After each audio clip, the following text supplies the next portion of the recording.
¿Qué tal? Un saludo a todos.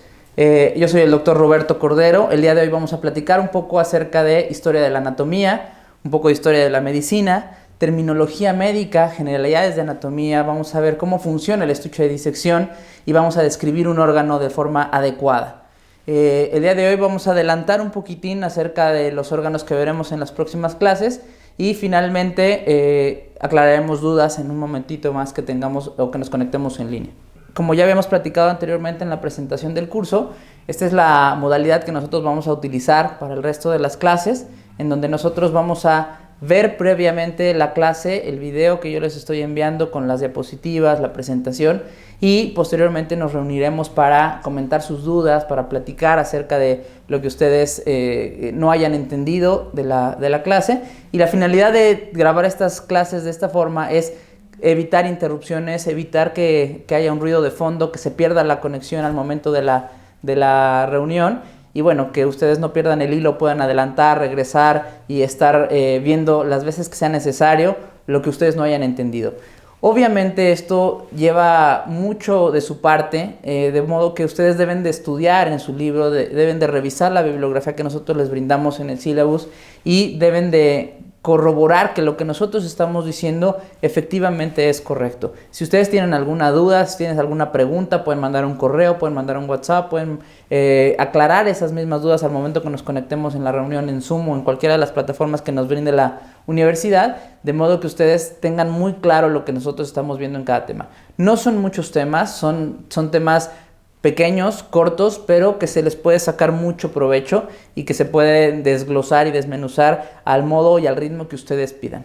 Otra finalidad de grabar estos videos es que exactamente la misma plática, la misma conferencia, la misma presentación la tienen los 6 grupos. No va a haber sesgo de que a algún grupo se le dijo una cosa y a otro grupo se le dijo otra, de modo que al momento de que nosotros hagamos las evaluaciones en los exámenes, todos los alumnos hayan recibido la misma información. Obviamente las aclaraciones, las dudas, las preguntas que puedan tener cada uno de ustedes va a enriquecer muchísimo su conocimiento, de modo que van a aprovechar mucho mejor el curso, no solamente para un examen, para una evaluación o para entrar a la universidad, sino para su vida profesional como médicos y como esta carrera que demanda muchísimo autoconocimiento y autoestudio, ¿ok?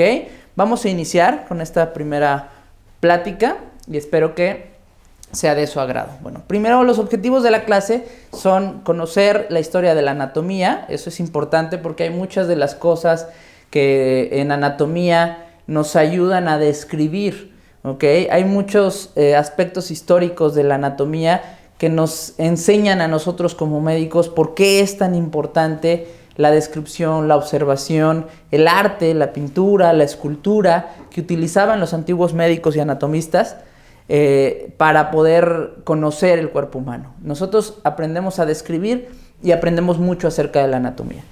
Otra finalidad es familiarizarse con la terminología médica.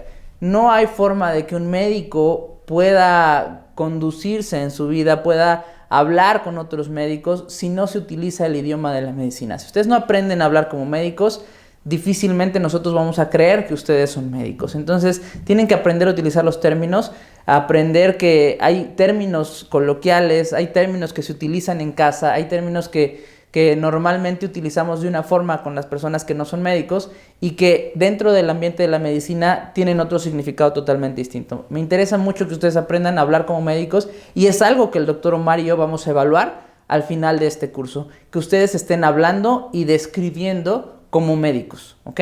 Necesitamos mejorar su capacidad descriptiva en la medida en la que ustedes describan mejor sus órganos, describan mejor sus disecciones, detallen más las estructuras que rodean los órganos, mejor va a ser el entendimiento que ustedes tengan de la anatomía. Hay que memorizar. Yo sé que no es una buena técnica de estudio el memorizar algo, pero en anatomía es muy necesario que ustedes memoricen muchas cosas. Entonces también los vamos a enseñar a que hagan ejercicios de memoria. Hay ejercicios que yo utilizo muchísimo con mi hija, con mi familia, para que ellos vayan mejorando su capacidad de memoria. No existen personas que tengan buena memoria, existen personas que ejercitan su memoria. El simple hecho de que ustedes tengan un celular y no conozcan los números de teléfono y solamente le digan a Siri, habla por teléfono, eso va a entorpecer mucho su memoria. Entonces yo necesito que para esta clase, que para esta materia, empiecen a ejercitar su memoria de la forma en la que ustedes quieran. Ejercicios, memoramas, crucigramas, etcétera. Lo que ustedes tengan para ejercitar la memoria, borren los nombres de los teléfonos que tienen guardados en la agenda de su teléfono y traten de memorizar los números porque va a ser muy importante ese ejercicio. Vamos a memorizar la descripción de un órgano. ¿Qué es lo que tenemos que saber a la hora de describir un órgano? Los vasos sanguíneos que lo irrigan, la forma, la textura, las capas que tiene un órgano, la inervación, la localización, las relaciones anatómicas que tiene un órgano, para que ustedes puedan adecuadamente ubicar en un momento quirúrgico qué hay adelante, qué hay atrás, qué hay a un lado, qué hay al otro. Y bueno, aplicación clínica de los conocimientos. No solamente la anatomía nos sirve para saber mucha medicina, para saber mucha descripción, sino qué aplicación tiene eso que estoy aprendiendo de anatomía ya en mi vida profesional, ya como un médico, como un cirujano. Yo sé que muchos de ustedes no tienen la intención de ser cirujanos y a lo mejor van a hacer otra especialidad que no tiene nada que ver con cirugía, pero antes de ser internistas, antes de ser endocrinólogos, antes de ser neurólogos, tienen que acabar medicina y tienen que aprender a hacer una cirugía, tienen que aprender a utilizar un estuche de disección, tienen que aprender a describir un órgano y hacer una disección correctamente. Bueno, iniciamos con esta parte que es un poco de historia de la medicina. Vamos a hablar un poco acerca de Hipócrates, que es el padre de la medicina. ¿Por qué el padre de la medicina? Hipócrates describe, en contra de muchas creencias y de muchas situaciones que se vivían entonces, que la medicina es tan importante como otras ciencias que se tenían anteriormente, las matemáticas, la geografía, etcétera, porque describe que las enfermedades no eran a causa de un disgusto de los dioses, sino que las enfermedades tenían una explicación natural, tenían una explicación que justificaba la situación que tenía un cuerpo, un paciente, una enfermedad. Dejó de atribuir las enfermedades a un disgusto de los dioses para dar o buscar una explicación lógica y sustentable. Por eso él recibe el nombre de padre de la medicina, él recibe ese título y bueno, es una de las personas que forma parte importantísima de la historia de la medicina. Aristóteles también es una persona que forma una pieza fundamental en la anatomía y en la medicina en general, puesto que él inicia o funda la anatomía comparada. La anatomía comparada, ¿qué significa? Que nosotros tratamos de relacionar los órganos, las estructuras, la forma de los músculos, todo lo que nosotros vemos en el cuerpo humano, podemos relacionarlo o asociarlo en su forma o en su estructura con una situación de la vida cotidiana. Nosotros podemos pensar que el cráneo tiene una forma del mundo o de un globo terráqueo, que el útero tiene forma de una pera o de un foco invertido, ¿okay? Que el corazón tiene forma de una pirámide, y también nosotros comparamos los órganos del cuerpo humano con los órganos de los animales, porque antiguamente no se podían hacer disecciones en cuerpos humanos y los anatomistas y las personas que se interesaban en buscar este conocimiento utilizaban los recursos que se tenían, utilizaban un puerquito, utilizaban una rata, utilizaban algún animal en búsqueda de este parecido con el cuerpo humano.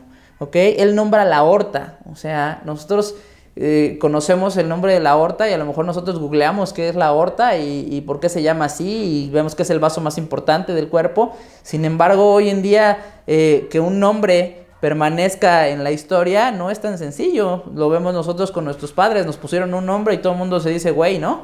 Entonces, realmente que algo que tú describes, algo que tú plasmas en la historia y que permanezca con ese mismo nombre a través de los años, yo creo que es una aportación muy importante. Él fue el primero que describió el nombre de la aorta, que es la arteria más importante del cuerpo. Contrastó las arterias y las venas, ¿no?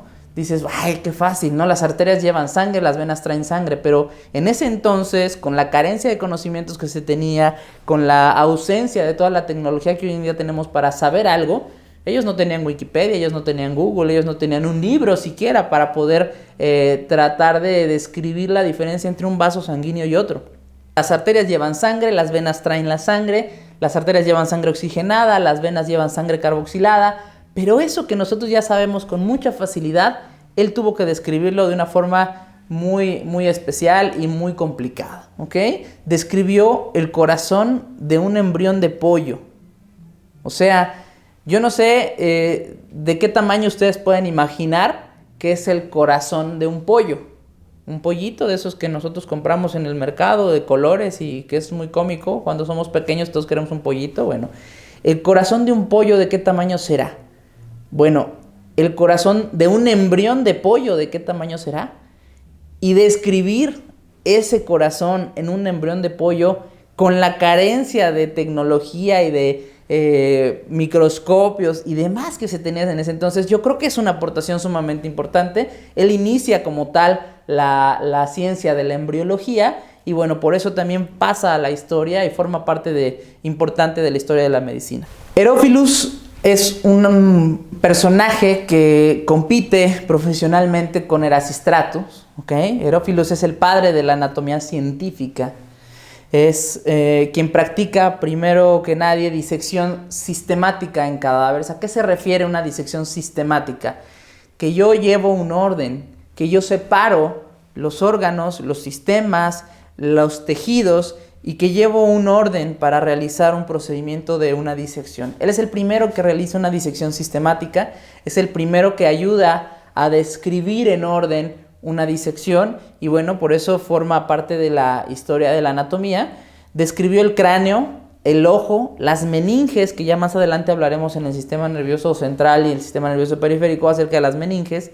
Describió el cerebro y el cerebelo, ¿ok? Y era rival profesional de otro grande de la medicina, que era Erasistratus. Erasistratus describió que el cerebro era el origen de todos los nervios. Vaya aportación, porque efectivamente hoy en día sabemos que todos los nervios se originan del cerebro y de la médula espinal. Que a partir de ahí surgen esas raíces que van hacia la punta de los dedos y que de alguna forma se describió hace muchísimo tiempo. Ellos dos eran rivales profesionales, competían constantemente por las mejores descripciones anatómicas y bueno, el hecho que hayan revisado cómo se realiza una disección sistemática nos permite llevar un orden en anatomía. Cuando nosotros hacemos una disección, no empezamos por los pies y luego nos vamos al estómago y luego nos vamos a la cabeza y luego se me olvidó la pierna, no. Llevas un orden, te vas de arriba hacia abajo, de lo superficial a lo profundo, de lo lateral o de lo externo hacia lo medial y bueno, de esa forma nosotros vamos describiendo en forma ordenada y organizada una disección. Cuando ustedes se bañan y se cambian, no se ponen primero el pantalón, el saco y luego los chones y los calcetines. Definitivamente tienen que llevar un orden y el hecho de que ustedes lleven un orden en esa disección sistemática nos permite que no se nos olvide nada. Cuando tú sigues un orden en tu vida, cuando tú sigues un orden en tu trabajo, difícilmente vas a olvidar algo, ¿sale? Algo muy frecuente que ocurre en los exámenes cuando ustedes están haciendo sus evaluaciones. Cuando se hacían las evaluaciones escritas, les poníamos pongan su nombre y uno ya estaba contestando las preguntas y se les olvida poner el nombre. Se me hace algo inaudito que alguien olvide poner un nombre en un examen, pero ocurre. ¿Por qué ocurre? Porque no llevan un sistema, no llevan un orden, no hacen un procedimiento sistemático y por eso hay errores. Y esos errores le pueden costar la vida a un paciente. En el momento en el que nosotros hacemos una cirugía y dejamos una gasa dentro y después estamos cerrando y por llevar prisa, por no llevar ese orden, se nos olvidó la gasa, se nos olvidó la compresa, se nos olvidó la pinza. Y ustedes pensarán, ay, ¿cómo es posible que a un médico se le olvide eso? Bueno, pasa. ¿Y por qué pasa? Porque no llevan un orden, porque no llevan esta disección sistemática o este procedimiento sistemático que desde hace muchísimos años Herófilus describió en medicina.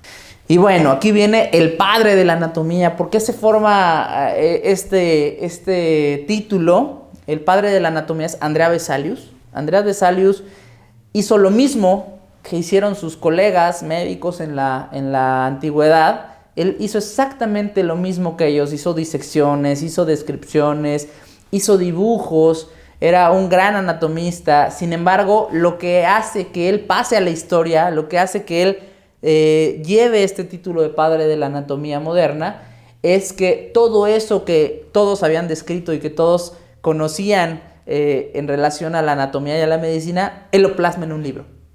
Él lo plasma en un libro y el tener estos dibujos, estas disecciones, el plasmar esto, así como yo lo estoy plasmando ahorita en un video para ustedes, así como ustedes graban un TikTok, así como ustedes hacen un meme y lo que ustedes quieran, bueno, pasar a la historia de una forma mucho más impactante es dejar un registro, dejar un plasmado el trabajo que ustedes realizan en algo.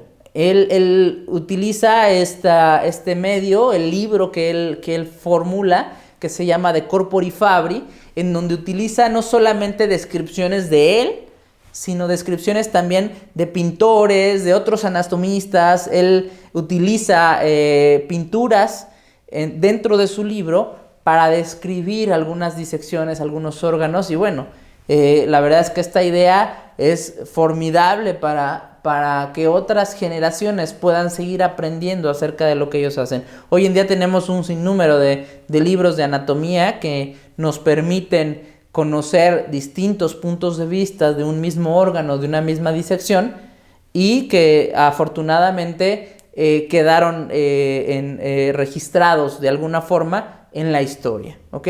El fundador de la anatomía moderna, ¿por qué se describe así? Porque obviamente no es lo mismo describir, desenterrar un cadáver, que era lo que utilizaban muchas veces los anatomistas,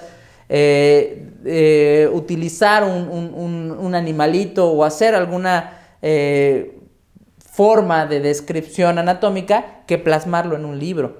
Entonces se dice que estudió medicina en la Universidad de Ljubljana en París, y que empieza a enseñar haciendo personalmente las disecciones y registrándolas, dibujándolas y plasmándolas en este libro que se llama De Corpore Fabri, la fábrica corpórea. ¿Qué pintura es esta? ¿Ok? Yo les preguntaré a ustedes, ¿qué pintura es esta? Con mucha frecuencia hay errores porque probablemente no es su pasión la pintura, tampoco es mi pasión, pero puedo admirar obviamente una obra de arte. Esta es una pintura muy antigua que con frecuencia se confunde con una pintura de Rembrandt, ¿no? Que es la clase de anatomía. Sin embargo, nosotros podemos remontarnos en la historia, podemos diferenciar entre la pintura de Rembrandt y la pintura que aquí vemos, y analizaremos ahorita las diferencias. ¿Por qué para mí es importante las pinturas? ¿Por qué para mí es importante las esculturas? Porque realmente los pintores y los artistas de la antigüedad tenían una memoria fotográfica, que eso es lo que yo necesito que ustedes tengan para esta clase. Esa memoria fotográfica que permite a ustedes cerrar los ojos y describir con toda claridad una estructura, un trayecto, un vaso sanguíneo, un nervio, y pueden incluso dibujarlo, porque incluso vamos a tener algunas dinámicas para que ustedes dibujen y hagan trazos para describir las estructuras anatómicas. Bueno, esta memoria fotográfica a los pintores en su momento les permitía hacer este tipo de obras de arte que me parecen impecables, donde puedes ver en la imagen la expresión de los alumnos, la expresión incluso del cadáver. Vemos algunos detalles en esa pintura, como que no usaban cubrebocas, que ahora tenemos que usar cubrebocas para todo, pero bueno, no usaban cubrebocas, no usaban guantes. El atuendo del ropaje que ellos tenían era muy especial, no iban ni con batas, ni con pants, ni con jeans, o sea, iban con un atuendo bastante elegante, porque las personas que estudiaban medicina o que estudian actualmente medicina tienen cierto reconocimiento en la sociedad y bueno, son personas que tienen cierto estatus, ¿no? Y entonces utilizaban ropa muy elegante para hacer una disección, no tenían obviamente ningún tipo de precaución sanitaria, en donde al hacer una disección podían jugarse la vida, así como hoy en día los médicos están jugando la vida diagnosticando enfermedades y pudiéndose contagiar de cualquier tipo de germen. Bueno, antiguamente con mucha mayor razón se podían afectar o se jugaban la vida. Estaban haciendo seguramente una disección, se nota perfectamente en la pintura quién es el maestro, quiénes son los alumnos. Yo no creo que el pintor haya pedido a los alumnos y al maestro que posaran durante unas 4, 5, 6 horas para grabarse bien la imagen. Yo creo que fotografió un momento de la disección en el que todos voltearon, en el que todos pudieron observarlo, y esa imagen la llevó a su lienzo, la llevó a sus pinturas y plasmó esa pintura. Son pinturas que seguramente se hicieron hace muchísimos años. ¿Cuántos años les gusta que se hayan hecho estas pinturas? Sin embargo, ustedes revisan sus cuadernos de la primaria y ya se borró la letra de la hoja, ya no hay tinta, ya no hay escritura de lo que ustedes hicieron y habrán pasado algunos años. Sin embargo, estas pinturas, estos materiales que se utilizaban, yo creo que eran materiales preparados con mucha dedicación, de modo que permanecieron por años y hasta la fecha siguen vigentes, siguen preservados. Bueno, entonces, por eso es tan importante el arte dentro de la medicina, el arte dentro de la anatomía, porque la capacidad descriptiva que tenía un artista, si ustedes saben un poquito acerca del Vaticano, de cómo se pinta la capilla de San Pedro, de cómo crearon esas obras de arte, si ustedes logran revisar un poquito, aunque no hayan estado ahí en físico y en vivo, viendo esas pinturas que se realizaron, pueden investigar y leer que esas pinturas, esas imágenes que se plasman en uno de los templos más importantes del mundo, tienen una relación anatómica, tienen la forma de un cerebro, tienen la forma de una tiroides, la forma de unos riñones, y que ciertamente el pintor, el artista que plasmaba eso, daba un doble mensaje, daba un mensaje histórico, un mensaje propio y un mensaje para los que permitieron que él hiciera ese tipo de imagen. Entonces, por eso es tan importante la pintura, la historia de la medicina, y bueno, todos los artistas que utilizan este tipo de creaciones para describir. Anatomía deriva de la palabra griega que significa cortar, separar. Ana, a través de tomé, corte, ¿ok? ¿Cómo vamos a aprender anatomía? Cortando. Cortando, disecando, separando, anotando, describiendo, ¿ok? Leemos descripciones, pero de ninguna forma van a aprender más anatomía que viéndolo. Vamos a hacer dinámicas en donde ustedes puedan ver videos, puedan ver descripciones anatómicas muy claras, pero la realidad es que la forma en la que se aprende anatomía es cortando, separando, describiendo, ¿ok? En Mesopotamia y Egipto ya embalsamaban los cuerpos. ¿Para qué era este proceso de embalsamamiento de los cuerpos? ¿Para qué se utilizaba? Bueno, tenemos dos versiones. La versión que le daban a las personas que no se dedicaban a la medicina y la versión que conocemos los médicos. En ese entonces se decía que preservaban los cuerpos de alguna forma, que los cuidaban de alguna forma para la vida futura, para la vida del más allá, para que tuvieran un camino tranquilo, placentero, o de alguna forma un respeto, un culto al cuerpo. Pero sabemos hoy en día, sabemos por investigaciones bastante confiables que esos cuerpos eran preservados y escondidos de alguna forma en tumbas secretas y con laberintos y demás, y con trampas y demás, para posteriormente profanar esos cuerpos, hacer disecciones, practicar sobre anatomía y posteriormente volverlos a dejar en su sitio, de modo que nadie pudiera ver lo que se había hecho con ese cuerpo. Hoy en día se preservan los cuerpos que se van a utilizar en un anfiteatro, que se van a utilizar en una escuela de medicina, con ciertos procedimientos especiales. Se utiliza formol, se utilizan algunas sustancias para que el cuerpo no se eche a perder, porque pasan muy pocas horas de que un cuerpo fallece o pierde la vida a que empieza el proceso de descomposición. Nosotros tenemos materias que ustedes van a ver más adelante, como medicina forense, en donde les explican qué tiempo tiene un cadáver, qué tiempo tiene de haberse perdido esta vitalidad de los tejidos, y en qué momento nosotros podemos seguir utilizando un cuerpo útil para enseñanza, ¿no?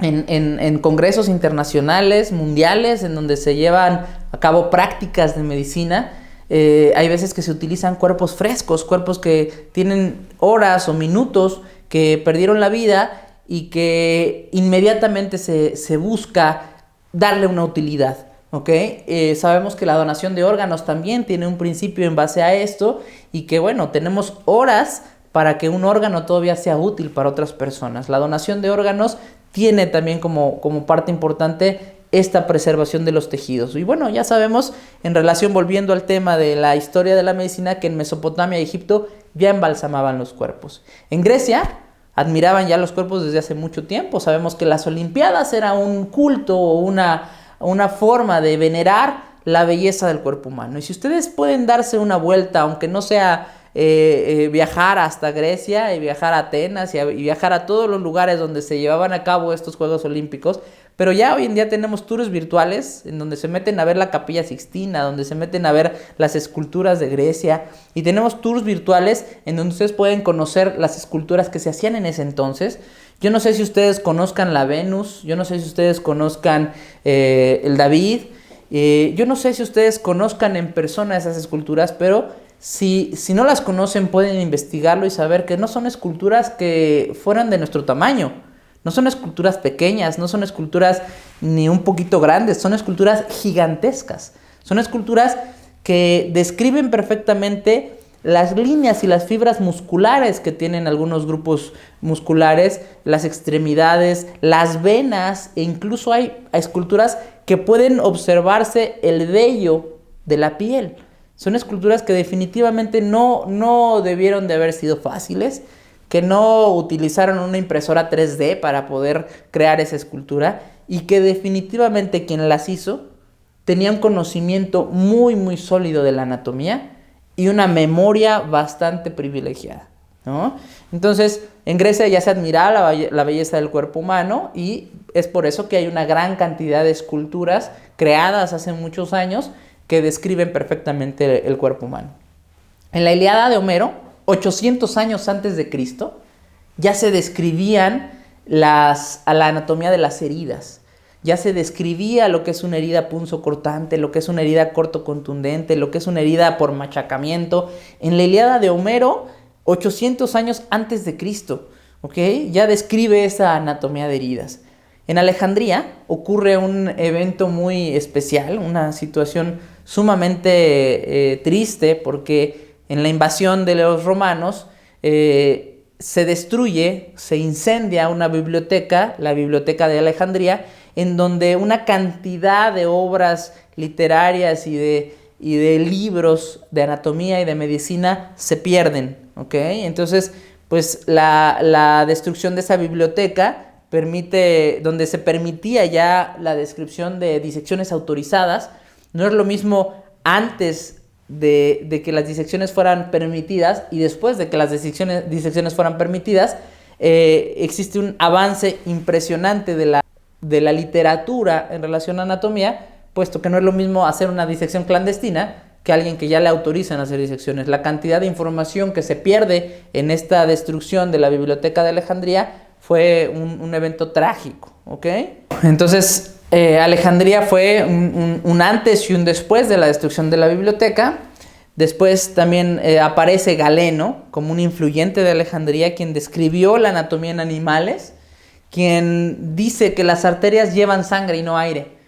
Dices, bueno, pues eso es obvio, ¿no? Que las arterias llevan sangre, pero es obvio para ustedes.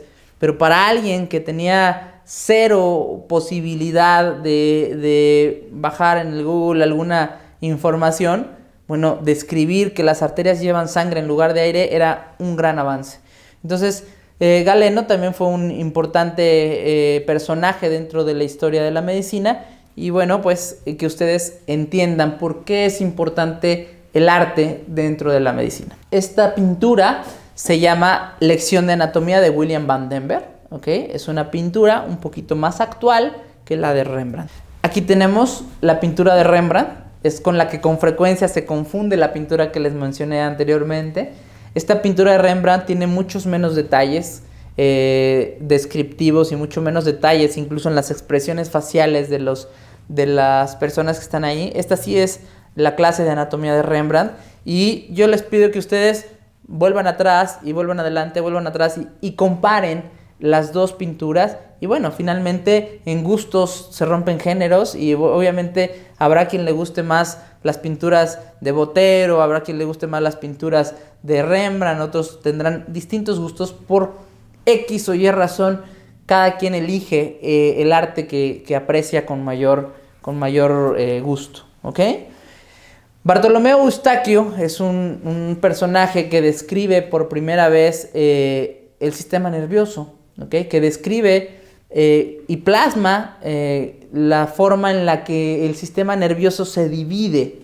¿Okay? Bartolomeo Eustaquio, ustedes lo van a conocer con mucho mayor, o lo van a recordar con mucho más claridad por las trompas de Eustaquio, ¿no? Las tubas auditivas, que es el nombre correcto, tuba auditiva, aunque antiguamente el epónimo de esa tuba auditiva se dice trompa de Eustaquio, porque él la descubrió, la describe y bueno, recibe su nombre. Eso se llaman epónimos, cuando un historiador o un anatomista descubre una estructura y le pone su nombre, eso se llama epónimo. Y ahorita más adelante vamos a ver qué significan los epónimos, en qué tipo de casos se utilizan. Actualmente ya no se deberían de usar epónimos para evitar confusiones y bueno, de alguna forma Eustaquio no es su aportación más importante la tuba de Eustaquio, sino la descripción del sistema nervioso. También tenemos a William Harvey. Ustedes ya van a tener la fortuna de conocer en algún momento el simulador Harvey. Cuando ustedes lleven la materia de cardiología en la universidad, ustedes tienen un simulador que reproduce todos los ruidos cardíacos, patologías cardíacas, arritmias y funciones normales del corazón. Cuando yo estudié cuando yo estudié cardiología en la Universidad La Salle, este fue el primer simulador que tuvimos. Era el único, casi era imposible que te acercaras a 1 metro. Ahora ya casi le escriben aquí estuvo Juan y ya no lo cuidan mucho este simulador, pero fue el primer simulador que tuvimos en la universidad. El Harvey, era muy conocido como el Harvey, ¿no? Es un simulador de ruidos cardíacos. William Harvey es quien describió la bomba circulatoria, ¿ok? El sistema de circulación, describió los movimientos cardíacos y describe o pasa la historia de la anatomía por sus aportaciones en relación al sistema circulatorio. Anatomía, como les había comentado, significa anatomé, a través del corte. Viene también del griego, que significa anatomé, es separación. Si se dan cuenta, es una etimología muy similar, ¿ok? Separación, corte, a través del corte, disecciones, es lo que ustedes necesitan realizar para aprender anatomía. Es la ciencia que estudia las estructuras y la morfología de los organismos, ¿ok? Estructura, ¿de qué está hecho? ¿Cuáles son las características físicas?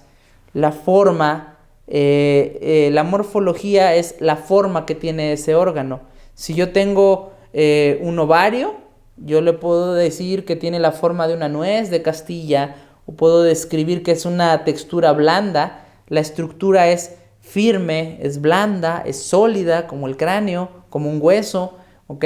O blando, como puede ser un órgano hueco, ¿no? Que son como un globo. Entonces nosotros vamos a estudiar la estructura y la morfología de los órganos, ¿ok? La forma en la que nosotros vamos describiendo la finalidad es que si ustedes cerraran los ojos, pudieran perfectamente imaginar, al yo describir, y con mis palabras, entre más precisas fueran estas palabras, que ustedes puedan imaginar en su mente cómo es este órgano.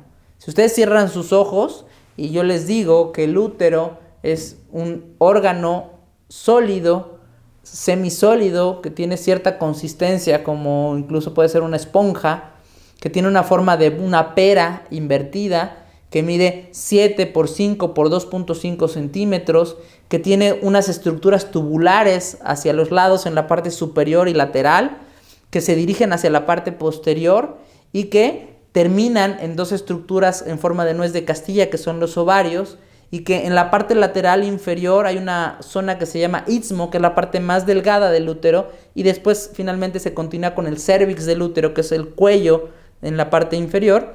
Y a ese nivel en donde se une el cérvix con el útero, el cuerpo del útero, entran las arterias uterinas y hacen una ramificación doble hacia arriba. Si se dan cuenta, si ustedes cerraran los ojos y se imaginaran lo que yo les estoy describiendo, pueden seguramente incluso hasta dibujar lo que yo les estoy escribiendo. Vamos a hacer algunos ejercicios en relación a eso más adelante, pero de esa forma es como se estudia la anatomía. La posición anatómica es una posición muy importante porque describe exactamente la forma en la que nosotros vamos a dirigirnos o a ubicar ciertas estructuras. La posición anatómica es de pie, o sea, en bipedestación, con la mirada hacia el frente, los brazos extendidos, las palmas hacia el frente, las puntas de los pies hacia el frente y ligeramente separados, ¿ok? Esa es la posición anatómica. Es una pregunta que con mucha frecuencia me gusta hacer en los exámenes porque de ahí parte todas las descripciones que nosotros vamos a hacer. Si yo estoy describiendo algo en posición anatómica y ustedes me están viendo de frente, su derecha es mi izquierda, su izquierda es mi derecha. Entonces yo tengo que hablar en posición anatómica como si yo estuviera viendo el cuerpo de frente. Esta es la posición anatómica de frente, mirada al frente, manos extendidas con las palmas hacia el frente, o también pueden encontrarlo en algunos libros en supinación, ¿ok? Y las puntas de los pies también con la dirección hacia el frente. Dentro de la posición anatómica nosotros vamos a trazar líneas que ubican ciertas estructuras dentro del cuerpo humano y líneas que dividen al cuerpo humano en dos mitades, ¿ok? Estas líneas que dividen al cuerpo en dos mitades se llaman cortes, y las líneas que ubican estructuras van a recibir los nombres de acuerdo a la localización de estas líneas, ¿ok? Si nosotros volvemos a la posición anatómica, tenemos una línea que pasa exactamente a la mitad del cuerpo. Las estructuras que se encuentran en la línea media reciben el nombre de estructuras mediales, ¿ok? Por ejemplo, mi corbata se encuentra en la línea media y está medial a mi hombro, ¿ok? Las estructuras que se encuentran en la parte más externa del cuerpo se llaman estructuras laterales, ¿ok? De modo que el ojal de la solapa de mi saco se encuentra lateral a mi corbata, ¿ok? Cuando nosotros dividimos al cuerpo en dos mitades, una derecha y una izquierda, trazo una línea a la mitad partiendo al cuerpo en dos, como si yo utilizara una espada y me partiera en dos por la mitad exactamente, una derecha y una izquierda. Es un corte sagital. Es un corte sagital. ¿Por qué se llama sagital? Cuando nosotros somos pequeñitos, nuestro cráneo tiene una sutura o una fosa que tiene forma de flecha. En latín, el término flecha se denomina sagita. Y la sagita, cuando nosotros prolongamos esta línea, forma una flecha, es un corte sagital, ¿ok? Cuando yo divido el cuerpo en derecha e izquierda, tengo un corte sagital. Cuando yo divido el cuerpo en una mitad superior y una mitad inferior, es un corte transverso, ¿ok? Estoy partiendo a la mitad, como a la altura de nuestro cinturón. El cuerpo lo divido en una mitad superior y una mitad inferior, es un corte transverso, ¿ok? Y antiguamente la corona de los reyes se colocaba exactamente a la mitad, ¿ok? La corona se dirigía incluso hacia la parte posterior, en diagonal hacia arriba y hacia atrás, y el borde de la corona quedaba exactamente a la mitad del cuerpo, ¿ok? A la mitad del cráneo. Cuando yo divido el cuerpo en una mitad anterior y una mitad posterior, se denomina corte coronal. El corte coronal divide al cuerpo en una mitad anterior y una mitad posterior. Cuando yo me refiero a todas las estructuras que se encuentran en la parte de arriba, me voy a dirigir hacia esas estructuras como estructuras superiores. Yo sé que ustedes están acostumbrados a decir arriba, abajo, al lado, al otro. Aquí vamos a decir superior, inferior, todas las estructuras que se encuentran en la parte de abajo. ¿Okay? Lateral, las estructuras que se encuentran alejadas de la línea media. Y medial, las estructuras que se encuentran en el centro. ¿Okay? Son términos que ya tienen que empezar a utilizar. El día de mañana que yo les haga un examen práctico y que les pida que me hagan una descripción, si alguien me dice, pues la cabeza está arriba y el estómago está abajo y el pie está abajo y aquí al lado está la mano, entonces pues, automáticamente no estamos utilizando la terminología médica adecuada y pues no pueden tener una buena evaluación. Entonces, si van a ser médicos, tienen que empezar a hablar como médicos y nosotros vamos a evaluar este tipo de descripciones. Superior, la parte de arriba; inferior, la parte de abajo; lateral, lo que se aleja de la línea media; y medial, lo que se encuentra en el centro del cuerpo.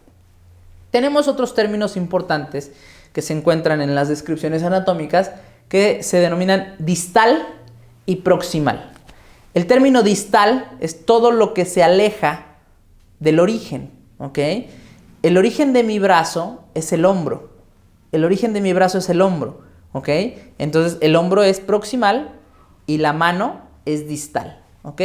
Proximal se acerca al origen y distal se aleja del origen, ¿ok? Cuando estamos describiendo un sistema, como por ejemplo el tubo digestivo tiene un inicio y tiene un fin. Inicia en la boca, termina en el recto, ¿ok? Cuando yo me refiero específicamente a un sistema, el origen es proximal y el fin es distal. El sistema circulatorio empieza en el corazón es proximal y los vasos sanguíneos que se encuentran en el pie son distales, ¿ok? Los dedos son distales en relación al codo. El codo es proximal en relación a la muñeca. Y esa es la forma en la que nosotros vamos a utilizar el término distal y proximal, ¿ok? Tenemos un término que se denomina ipsilateral, ¿ok? Es un término que utilizo yo para describir una estructura que se encuentra exactamente del mismo lado que otra, ¿ok?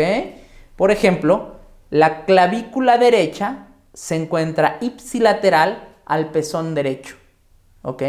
Cuando yo utilizo el término contralateral, es cuando yo describo una estructura que se encuentra exactamente en el mismo lugar, pero del lado contrario, ¿ok?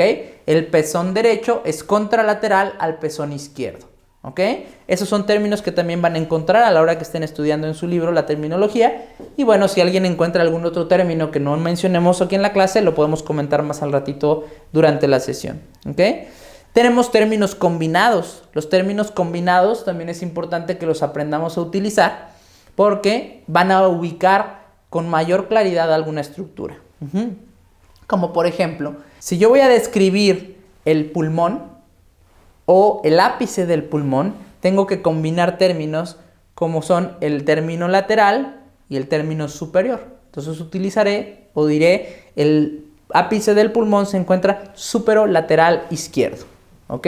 Si yo voy a describir, por ejemplo, el ombligo se encuentra en la línea media, en la parte superior y en la parte anterior del cuerpo. Entonces se encuentra antero-superior medial, ¿ok? Entonces esa es la forma en la que nosotros vamos a combinar términos para describir con mayor precisión las estructuras, ¿ok?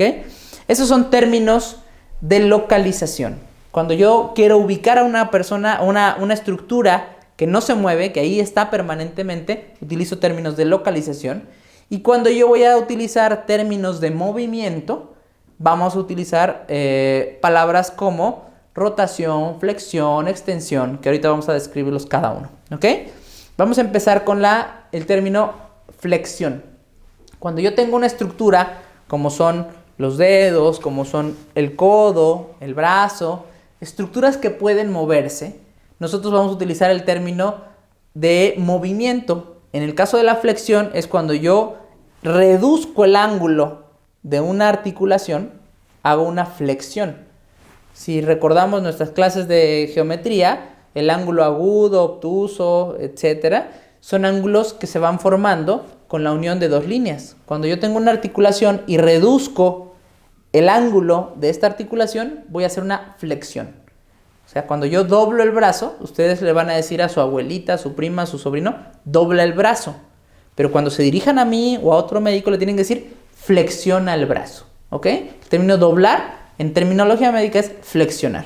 Y el término opuesto a flexionar es extender. Cuando yo extiendo el brazo, extiendo la pierna, extiendo el cuello, hacemos una ampliación del ángulo, de modo que esta estructura o esta extremidad aumente sus dimensiones o su extensión, ¿sale?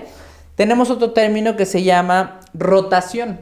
Cuando nosotros giramos sobre un mismo eje, cuando nosotros hacemos un movimiento sobre un mismo eje, se denomina rotación. También volvemos a nuestras clases de geografía, sabemos que la Tierra tiene un movimiento de rotación sobre su propio eje y también tiene un movimiento de traslación que gira o se traslada de un lado a otro. En medicina también tenemos un movimiento de traslación que se denomina circunducción. Circunducción, no lo confundan con circuncisión, que eso es otra cosa totalmente distinta, ¿sale? Entonces, circunducción es un movimiento similar al de traslación de la Tierra y rotación es un movimiento similar al movimiento de rotación de la Tierra. Cuando se gira sobre su propio eje es rotación, cuando se traslada o haga un movimiento en círculo, formando un círculo, es un movimiento de circunducción, ¿ok? Tenemos otro movimiento que se llama abducción y aducción, ¿ok? ¿Qué significa? ABD, ABD es abrir. Abducción. Voy a abducir mis falanges. Ahí las estoy abduciendo, abriendo. Abducción y aducción es cerrar.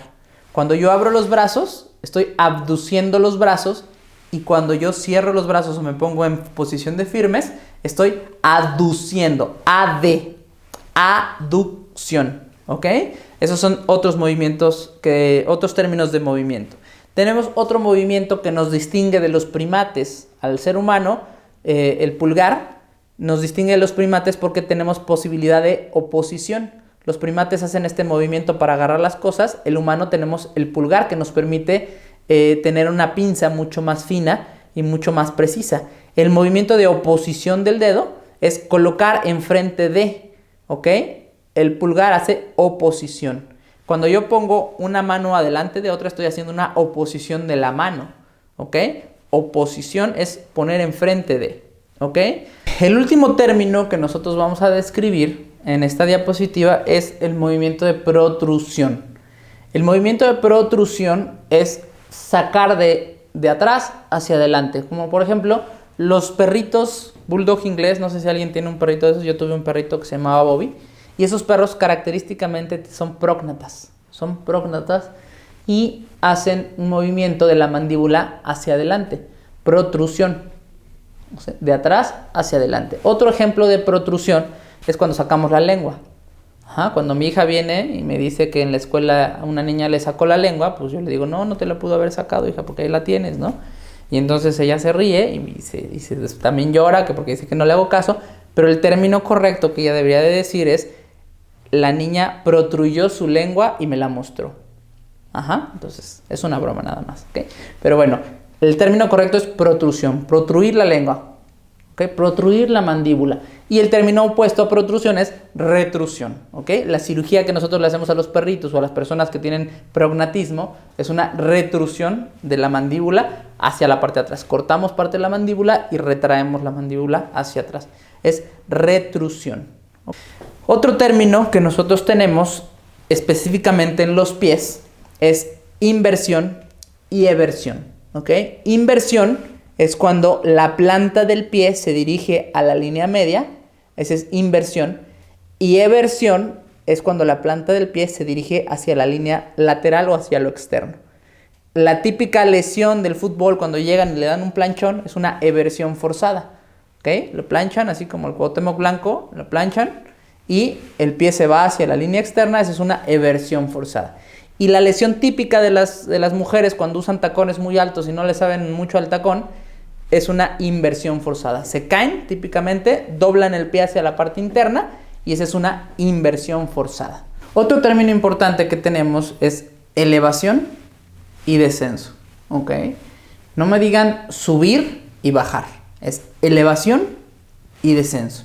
Cuando yo digo algo que no me importa o que no entiendo, elevo los hombros, ¿ok? Cuando yo quiero decir lo opuesto a elevar los hombros es descenso, ¿ok? Si yo me subo el cierre, el término que le digo a mi abuelita, a mi prima, a mi vecino, súbete el cierre. Si yo me dirigiera a un médico o a otro médico, diría eleva el cierre, desciende el cierre, ¿ok? Es elevación, descenso, ¿ok? Otro término importante que tenemos es el de supinación y pronación. El término de supinación y pronación es un término que se utiliza específicamente para el antebrazo. Cuando nosotros tenemos nuestro antebrazo y ponemos un movimiento de supinación, es dirigir las palmas hacia arriba. Haciendo un movimiento de rotación, dirijo las palmas hacia arriba y estoy haciendo una supinación, como suplicando, como pidiendo, ¿ok? Cuando nosotros hacemos el movimiento opuesto a supinación, hacemos un movimiento de pronación. Yo voy a hacer una pronación. Ahorita que estuvo muy utilizado el término pronación en los pacientes que estuvieron internados por COVID-19, en la terapia intensiva, para mejorar las condiciones de respiración de algunos pacientes que estaban infectados con COVID, hacían un movimiento que se llama pronar al paciente, o sea, ponían al paciente boca abajo, intubado, y ponerlo boca abajo para mejorar las condiciones de su respiración. Ese es el término pronación, o sea, poner boca abajo.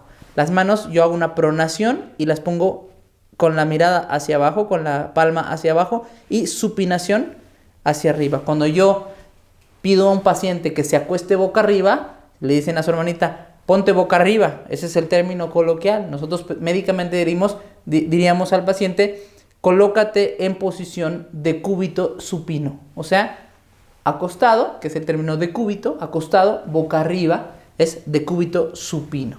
¿Ok? Otro término importante que utilizamos nosotros y que van a ver en la diapositiva, que no mencioné hace ratito, es el término caudal y el término cefálico. Ya les había comentado que la parte inferior o en la parte de abajo es término inferior, caudal o podálico. Son 3 términos para dirigirnos a algo que se encuentra en la parte de abajo. Y el término superior, cefálico o craneal, es todo lo que está en la parte de arriba o se encuentra cerca de la cabeza. ¿Ok? Craneal, superior o cefálico, inferior, caudal o podálico. ¿Ok? En esta diapositiva vemos que estamos observando una imagen del cerebro. Esta imagen del cerebro estamos utilizando un corte coronal, porque es un corte que divide exactamente al cerebro en 2 mitades, una derecha y una izquierda. Aquí nosotros estamos viendo en la imagen inferior derecha el cerebro dividido por su parte medial, ¿ok? Con un corte sagital. Estoy observando el hemisferio derecho del cerebro y el lado izquierdo es la parte anterior del cerebro, el lóbulo frontal, y el lado derecho, que ustedes ven en la imagen, es el cerebelo, que está en la parte posterior. Entonces, para yo describir esa imagen, es un corte coronal del encéfalo que me muestra el hemisferio derecho, y en la parte izquierda el lóbulo frontal, y en la parte derecha el cerebelo. Esa es la forma correcta para describir un corte. Estos cortes ustedes los van a ver con mucha frecuencia en las tomografías, en las resonancias magnéticas, en donde utilizan distintos cortes. Cuando ustedes ven una imagen de resonancia magnética, una imagen de tomografía y la describan, tienen que decir qué tipo de corte es. Coronal, transverso, sagital. ¿Ok? Ok, los epónimos. Hace un momento les comentaba que los epónimos es cuando un anatomista, algún médico, describe un órgano, una estructura, un paso, un vaso sanguíneo o algo y le pone su nombre, ¿no? Así como la trompa de Eustaquio, las trompas de Falopio, ¿ok? La cisura di Silvio, ¿ok? Son estructuras que llevan el nombre de quien las describió por primera vez. Aquí tenemos un ejemplo de epónimo, es la cisura di Silvio, que es el nombre correcto, es la cisura lateral, ¿ok? El nombre correcto, como se debe de describir, es cisura lateral del hemisferio, en este caso es el hemisferio izquierdo, ¿ok? Cisura lateral. Pero antiguamente, o el epónimo de la cisura lateral, y como muchos lo llegan a recordar cuando estudian anatomía, es cisura di Silvio, ¿ok? Porque di Silvio es quien lo describió y por eso le puso su nombre. La anatomía se divide en varias áreas, ¿ok? Las áreas de anatomía, si se dan cuenta ustedes, en todas sus materias que van a llevar en este curso premédico, van a mencionar seguramente algo de anatomía.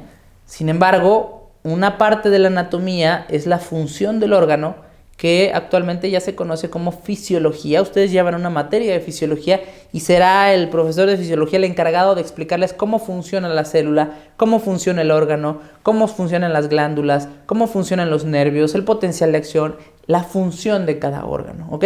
Esa es la anatomía fisiológica. Tenemos otra parte de la anatomía que es la anatomía clínica.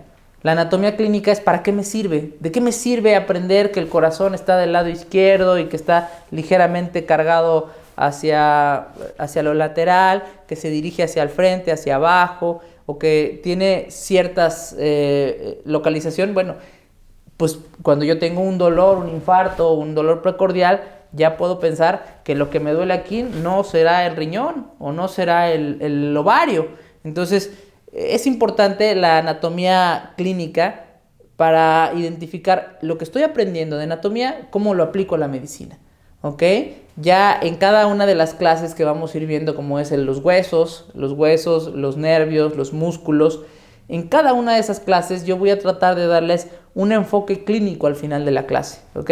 Cuando hablemos de nervios, yo les voy a platicar acerca del síndrome de sábado por la noche, que es cuando alguien se queda dormido con una hiperextensión del brazo y tiene una lesión isquémica del nervio por una hiperextensión del plexo braquial y pierde la movilidad del brazo, ¿no? O la parálisis facial, ¿no? Cuando tenemos una lesión del nervio facial, tenemos una retracción de la cara hacia el lado contralateral donde sí funcionan los nervios, y bueno, esa es la explicación clínica o la razón o la anatomía clínica de la patología o de la estructura que estamos estudiando. Yo ya sé perfectamente cómo van los nervios faciales, cómo se dividen las ramas del nervio facial, a qué músculos inerva el nervio facial, y bueno, el nervio que está dañado va a dejar de funcionar y el nervio sano va a retraer la cara hacia el lado contralateral. Entonces, esa es la explicación o la anatomía clínica. ¿Para qué me sirve saber cómo está el nervio facial? Bueno, ya tenemos una explicación de para qué me sirve con la anatomía clínica. Es invertir el pensamiento, volver hacia atrás o en reversa y decir, bueno, ya sé qué es lo normal. Bueno, ¿qué pasa cuando no tengo el nervio radial? ¿No? Dice el dicho que el nervio radial, ¿cómo saber si el nervio radial está arriba o abajo? Porque el radio tiene su antena, ¿no? El pulgar. Entonces, yo me voy acordando y digo, mire, si no tuviera el nervio radial, no podría yo alzar el pulgar. Y eso es la anatomía clínica, ¿ok? La anatomía estructural es describir la forma. Incluso muchos de ustedes pueden utilizar figuras geométricas para describir algún órgano o alguna estructura, ¿ok? Sabemos que el estómago tiene forma de bota. Alguien que le guste los toros y conozca las botas de vino, entonces ahí se utilizan mucho las botas. El estómago tiene una forma de una bota de vino o de una gaita, ¿no? O de una gaita. Cuando alguien toca la gaita, puede ver la estructura, la bolsa que impulsa el aire a través de los cilindros. Esa es la forma que tiene el estómago. Entonces, cuando yo ubico una estructura con alguna forma, entonces ya puedo entender mejor este órgano. Esa es la anatomía estructural. La anatomía topográfica. La anatomía topográfica nos sirve mucho a los cirujanos para lograr ubicar alguna lesión. Cuando llega un paciente con dolor abdominal y me dice, oye, me duele en la boca del estómago y después se me pasó el dolor hacia la fosa ilíaca derecha, yo divido mi abdomen en cuadrantes o lo divido en 9, que se llaman hipocondrio derecho, hipocondrio izquierdo, epigastrio, hipogastrio, y yo ubico en el plano o en el espacio las estructuras, cierro mis ojos o hago una proyección imaginaria de los órganos que se encuentran en esa zona. A eso se le llama anatomía topográfica.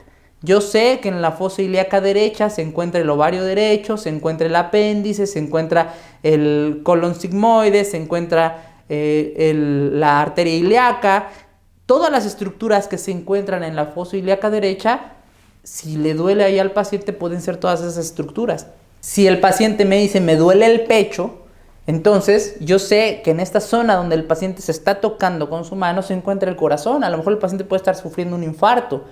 Si el paciente me dice, me duele la fosa ilíaca izquierda o me duele en la parte inferior izquierda, en la ingle del lado izquierdo, yo sé que de ese lado se encuentra el vaso, que de ese lado se encuentra el ovario izquierdo, que de ese lado se encuentra otra parte del recto, y estructuras que topográficamente yo puedo ubicar perfectamente, ¿ok? Eso es anatomía topográfica. Anatomía fisiológica, ya les comentaba hace un momento, que es la que describe la función. Fisiología es función.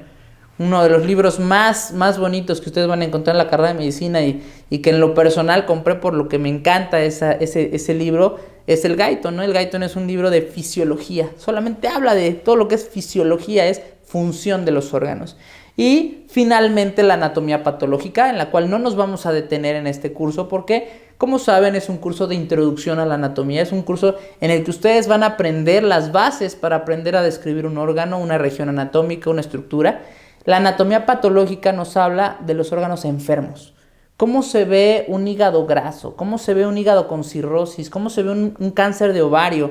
¿Cómo se ve un tumor cerebral?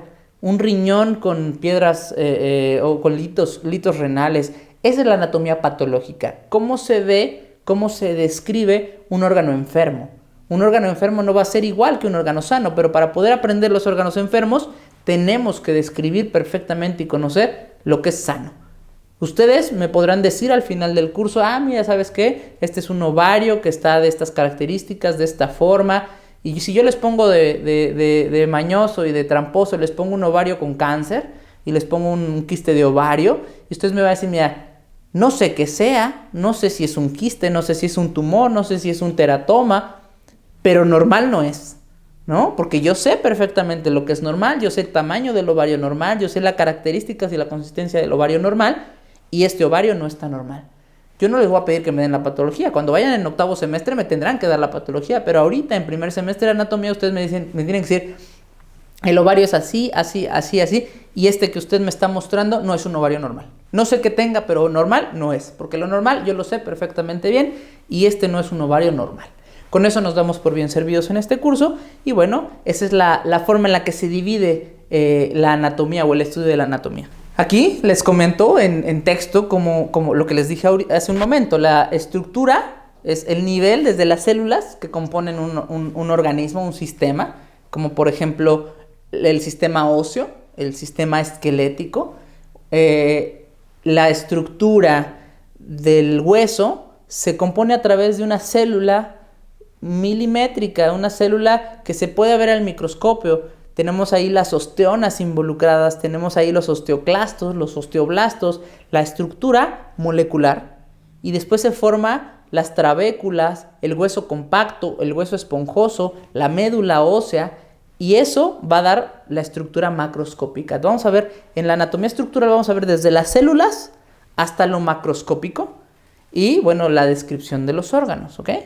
El desarrollo de las estructuras, por ejemplo, cuando veamos el sistema circulatorio, yo les voy a platicar cómo es la circulación desde el embrión, desde que está en la pancita de la mamá.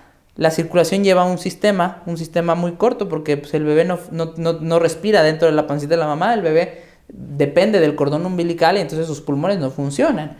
Entonces yo les voy a hablar del desarrollo de estos sistemas. El sistema circulatorio es un sistema en el útero y un sistema una vez que sale del útero. Los huesos tienen una estructura, una forma, una consistencia desde los huesos que están en la pancita de la mamá hasta los huesos del adulto. No es lo mismo un hueso de bebé que es flexible, que es cartilaginoso, que se puede doblar con mucha facilidad y difícilmente se rompe un hueso de bebé, a un hueso de un adulto que es firme, duro, que puede recibir un impacto de mucha fuerza y sin romperse, y un hueso de adulto que ya tiene osteoporosis y que ya tiene el hueso muy demacrado, muy lastimado, muy poroso y que se puede romper con mucha facilidad. Eso es la anatomía del desarrollo, ¿ok?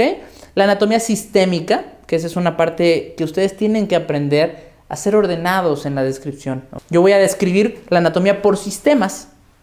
O sea, el sistema circulatorio, el sistema nervioso, el sistema esquelético, el sistema muscular, son sistemas diferentes. No se vale que yo empiece a ver el músculo y de repente me brinco al hueso. Ay, sí, por cierto, la sustancia gris y la sustancia blanca del cerebro y las meninges y después les hablo de los vasos sanguíneos. No es posible que ustedes aprendan anatomía en desorden. Por eso llevamos un sistema.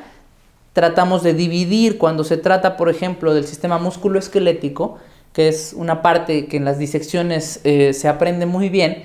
Nosotros dividimos las secciones por segmentos.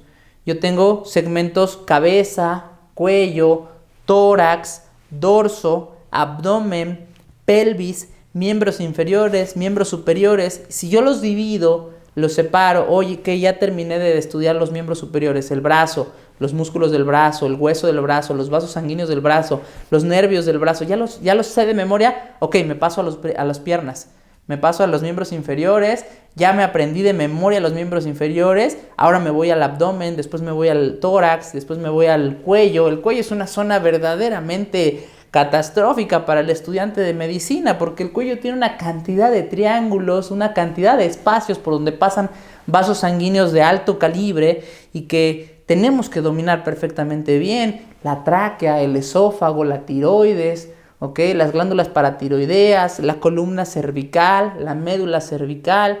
Entonces el cuello es una zona que involucra mucha atención, involucra mucho de su tiempo, porque es una zona difícil. Entonces no se vale que ustedes empiecen a ver el bíceps y después se confundan con el bíceps crural y después se vayan al cuadríceps y se confundan con el tríceps y el deltoides con el glúteo. Entonces deben de llevar un orden, un sistema para que ustedes no se confundan y no se revuelvan, ¿ok? Así es como yo propongo que ustedes dividan las zonas o las regiones del cuerpo y después estudien los sistemas. Tenemos en la anatomía sistemática, tenemos el sistema tegumentario, que habla de la piel, los vellos, las glándulas de la piel. El sistema esquelético, que habla de los huesos del cuerpo, las estructuras óseas. El sistema articular, que es la unión de las estructuras óseas. A mí me gusta mucho ver en conjunto articular y esquelético porque ahorramos un poquito de tiempo. Realmente el articular no es un sistema complicado, es un sistema bastante sencillo, por lo cual yo los veo en la misma clase, sistema articular y esquelético. El sistema tegumentario, el doctor Omar y yo decidimos excluirlo porque ustedes van a llevar una materia de dermatología y créanme que un dermatólogo les va a hablar desde el vello, el folículo piloso, desde las glándulas sudoríparas, la piel, la epidermis, la dermis, la hipodermis. Todo eso se los van a hablar en dermatología. Yo creo que ahorita no tiene un sentido que se empiecen a agobiar con un sistema tegumentario. Vamos a enfocarnos en la parte más importante de la anatomía, que es el sistema esquelético y articular, el sistema muscular, que también es sumamente importante, que sepan los músculos, los grupos musculares, las fibras musculares, cómo se nombran los músculos, qué grupos musculares tenemos, cuál es la función del músculo, el músculo agonista, antagonista, el músculo sinergista, cuando hago un movimiento de flexión, extensión, qué características lleva cada músculo. El sistema nervioso, pues es un poquito importante el sistema nervioso, es el que se encarga de procesar todos las funciones mentales superiores, pero también se encarga de mandar la orden para que el músculo se mueva, ¿ok? De mandar la orden para que el intestino se mueva, de mandar una orden para que el corazón lata. Bueno, ya veremos ahí unas peculiaridades del corazón, porque no es muy obediente el corazón hacia el sistema nervioso, pero bueno, hay una relación importante. El sistema circulatorio, el corazón, los vasos sanguíneos, las arterias, las venas, los vasos linfáticos, muchas veces se nos olvida que los vasos linfáticos también pertenecen al sistema circulatorio y bueno, ahí pueden tener algún sesgo de información y por eso vamos a verlo también de forma muy especial. El sistema linfático va dentro del sistema circulatorio y platicaremos de órganos importantes en cada uno de los sistemas que tenemos, como son el digestivo, el respiratorio, el urinario, el genital y el endocrino, ¿ok? Nos vamos a enfocar en prácticamente 6 clases.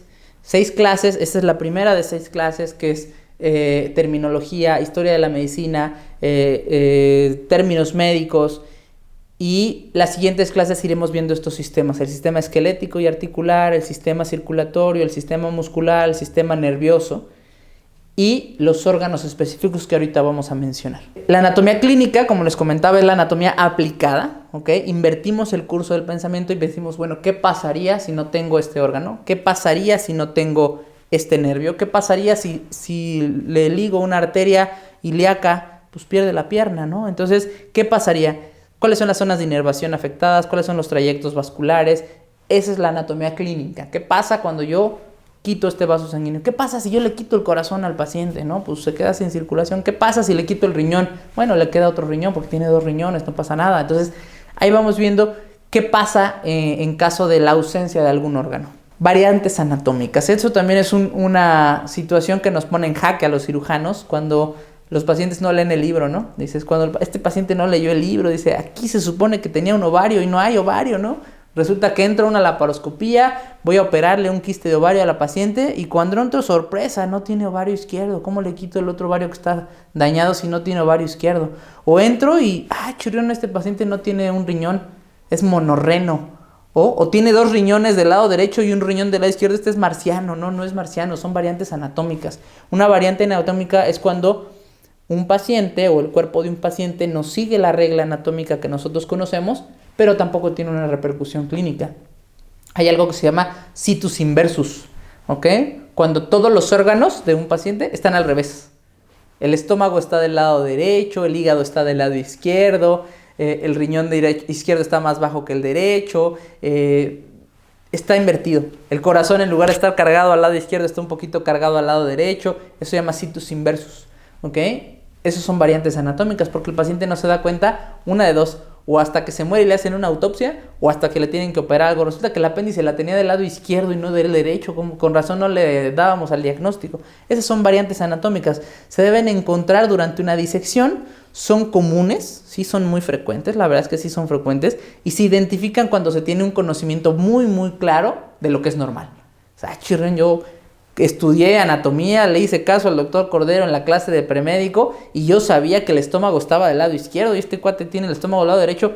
Bueno, es una variante anatómica, no pasa nada, no se va a acabar el mundo, solamente es un paciente que tiene una variante anatómica.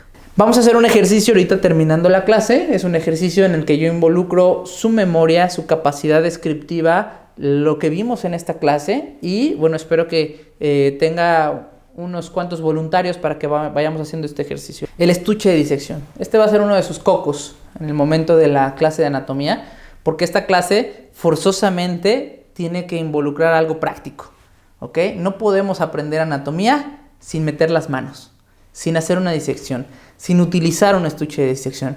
Ustedes propiamente no todos van a ser cirujanos. Me encantaría que todos fueran cirujanos, ginecólogos, para que yo pudiera encontrármelos más adelante en esta hermosa especialidad, pero bueno, yo entiendo que no todos van a ser cirujanos, pero sin duda todos tienen que aprender a usar un estuche de disección, porque hasta el internista que no opera y que no hace cirugías, el internista pone catéteres, el internista tiene que aprender a dar un punto, tiene que aprender a utilizar una sutura, aunque ustedes crean que no es útil para su especialidad que tienen en mente, bueno, tienen que aprender a utilizar un estuche de disección. Un internista pone un sello de agua en el pulmón, un internista pone un catéter central, un internista puede hacer una disección venosa para poner una línea arterial y no es cirujano. Y para eso se requiere un conocimiento muy claro y muy firme del estuche de disección. Ustedes pueden tener el estuche de disección que compraron en Nueva York o en la Mayo Clinic o el estuche más sofisticado que ustedes quieran, pero todos tienen lo mismo. Realmente la calidad del estuche no va a ser al anatomista o al cirujano, sino el conocimiento de cada uno de esos instrumentos. Si yo, cuando ustedes me los encuentren en el internado y que les toque instrumentar una cirugía, porque no llegó la enfermera que es instrumentista y les pido que me pasen una pinza de disección y me pasan una pinza de Kelly, pues entonces quiere decir que su clase de anatomía, que es del primer año de la carrera de medicina, sirvió para dos cosas, ¿no? Entonces es importante que ustedes sepan cómo se utilizan estos instrumentos. Es increíble cómo a la mitad de la carrera o cuando empiezan a hacer cirugía, no saben cómo se abren las pinzas, no saben que hay unas pinzas automáticas y hay unas pinzas manuales, no saben que es un separador de Farabeuf, no saben cómo se entrega un bisturí. El doctor Omar les puede platicar una anécdota un poquito chusca, pero verdaderamente catastrófica, de lo importante que es saber cómo se toma un bisturí. Cómo se toma un bisturí y cómo se entrega un bisturí. Pídanle de favor al doctor Omar que les platique cuando le atravesaron la mano con un bisturí, un residente del segundo año de la carrera de la especialidad, porque no supo entregar un bisturí adecuadamente, ¿no? Entonces, el entregar correctamente un bisturí involucra conocimiento de este estuche de disección. Ahorita, por el momento, no van a utilizar una hoja de bisturí. El día de mañana, que ustedes tengan la fortuna, la oportunidad y la bendición de agarrar un bisturí con su mano y ponérselo en la panza a un paciente, es porque ustedes ya conocen bien este estuche de disección, porque ustedes ya pasaron una carrera, ya pasaron una especialidad y tuvieron la fortuna que el paciente que está frente a ustedes confiara en ustedes para que le pongan un bisturí en la panza. Ahorita por el momento usaremos el bisturí sin hoja de bisturí porque vamos a ocasionar un accidente si lo hacemos así, pero es importante que ustedes aprendan a imaginar que tiene ese mango tiene una hoja de bisturí y que no vayan a causar un accidente, ¿sale? El estuche de disección tiene piezas básicas, tiene piezas muy básicas que ustedes deben de saber utilizar, deben de saber tomar y deben saber para qué sirve, ¿ok? Una de las piezas principales del estuche de disección es el mango de bisturí. Los estuches de disección vienen sin hojas de bisturí, esa se coloca de forma independiente. El mango de bisturí se debe tomar como si fuera una pluma, ¿ok? No se agarra como cuchillo, no es cuchillo de cocina, tampoco es puñal para matar a alguien, ¿ok? Se toma con dos dedos o con el dedo medio y el dedo pulgar y el dedo índice sosteniendo la parte superior o el dorso del bisturí para evitar un accidente. Y cuando yo entrego un bisturí, lo entrego con la hoja hacia abajo, con la hoja dirigida hacia la parte inferior y con el mango hacia la persona que lo recibe para evitar cortar a la persona que lo recibe y evitar cortarnos nosotros cuando lo entregamos, ¿ok? Ahorita vamos a ver unos videos de cómo se utiliza correctamente el bisturí. Las pinzas de disección son de dos tipos. Son pinzas con dientes y pinzas sin dientes. Las pinzas sin dientes se utilizan para tejidos que son friables, para tejidos que se pueden desgarrar. Y son pinzas de presión. Si yo la suelto, la pinza se suelta. Si yo la presiono, la pinza se cierra. Son pinzas manuales, no son pinzas automáticas. No se pueden quedar cerradas como otras pinzas que ahorita vamos a ver. Las pinzas con dientes se utilizan para tejidos firmes como piel, como aponeurosis. Y las pinzas sin dientes se utilizan para tejidos friables como las vísceras, como la grasa, como algunos vasos sanguíneos, que se deben de manejar con cierta delicadeza. ¿Okay? Las pinzas automáticas que tiene su estuche de disección se llaman pinzas Kelly. Son las que se encuentran en la parte inferior izquierda. Las pinzas Kelly tienen un mecanismo de cierre por cremallera, o sea, como unos dientecitos. Si no saben qué es una cremallera, el cierre es una cremallera, es una especie de cremallera. Es una estructura dentada, de modo que cuando se va cerrando evita que se abra nuevamente. Entonces se llaman pinzas automáticas porque si yo las cierro, permanecen cerradas aunque yo no las esté agarrando.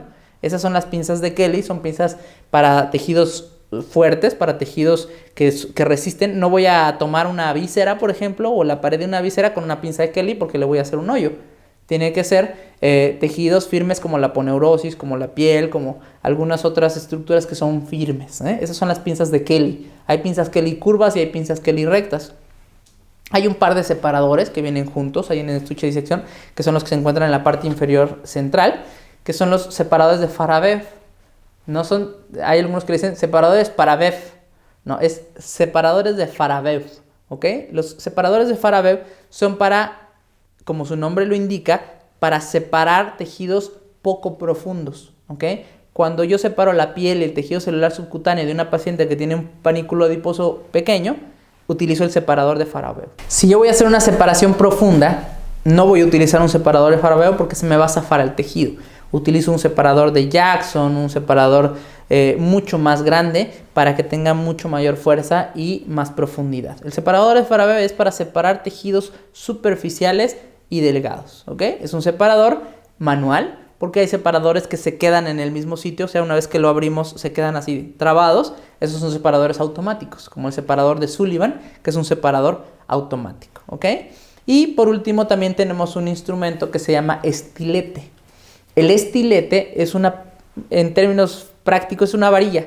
Es una varilla que se introduce por ciertas estructuras, ciertos orificios, para tratar de formar un trayecto. Si yo tengo una herida punzocortante o una herida punzante, por ejemplo, llegó el picayelazo, ¿no? Llegó un cuate y dice, es que me clavaron el picayelo porque me asaltaron y viene tranquilo el paciente. Yo puedo utilizar un estilete para tratar de ver hacia dónde se dirige la herida. No es lo mismo un picayelo que entra en el costado derecho y se dirige hacia el centro, hacia arriba, o sea, en la parte interna, superior, profunda, que un picayelo que se dirige hacia lo caudal, medial e inferior. Si se dirige hacia arriba le puede tocar el corazón, si se dirige hacia abajo a lo mejor nada más lastima las vísceras o el intestino. O sea, tiene una repercusión importante saber el trayecto de una herida o saber el trayecto de un orificio, por ejemplo. Oye, yo veo un orificio en el cráneo, tengo un cráneo y quiero saber hacia dónde se dirige el orificio rasgado que se encuentra en el cráneo. Entonces pongo un estilete y veo, pues el orificio rasgado tiene una dirección medial, superior o inferior o posterior, por el trayecto que tiene el estilete. El estilete es una vara que nos ayuda a formar trayectos y nos ayuda a separar también estructuras muy finas, ¿ok? Y por último, en esta clase, como les comentaba en un inicio, vamos a ver cómo se describe un órgano. Cómo se describe desde lo estructural, la forma. Vamos a ver un poquito de fisiología. No me quiero meter mucho en fisiología porque ustedes llevan una clase de fisiología. Vamos a ver algo de anatomía clínica, vamos a ver un poco de anatomía del desarrollo y vamos a tratar de integrar todo lo que vimos ahorita en esta primera clase en una descripción no mayor de 5 minutos de un órgano que en lo personal, bueno, pues veo todos los días. Yo soy ginecólogo y no podía faltar en esta clase la descripción de una estructura ginecológica, ¿ok? Entonces vamos a hablar un poquito del órgano. Chequen por favor el tiempo que yo me voy a tardar describiendo este órgano. Obviamente es un órgano que yo conozco perfectamente, que yo trabajo todos los días con este órgano, que yo ubico perfectamente en el espacio, pero que ustedes de alguna forma pueden también describirlo con la misma facilidad si empiezan a repasar y empiezan a revisar sus apuntes y empiezan a revisar sus libros y sus atlas de anatomía.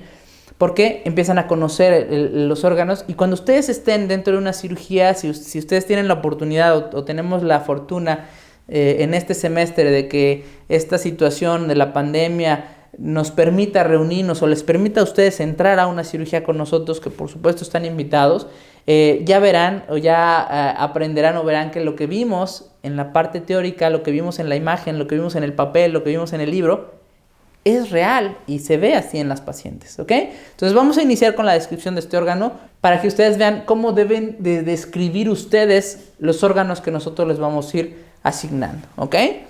El órgano del útero es el principal órgano reproductor de la mujer, es el principal órgano que enferma de la mujer.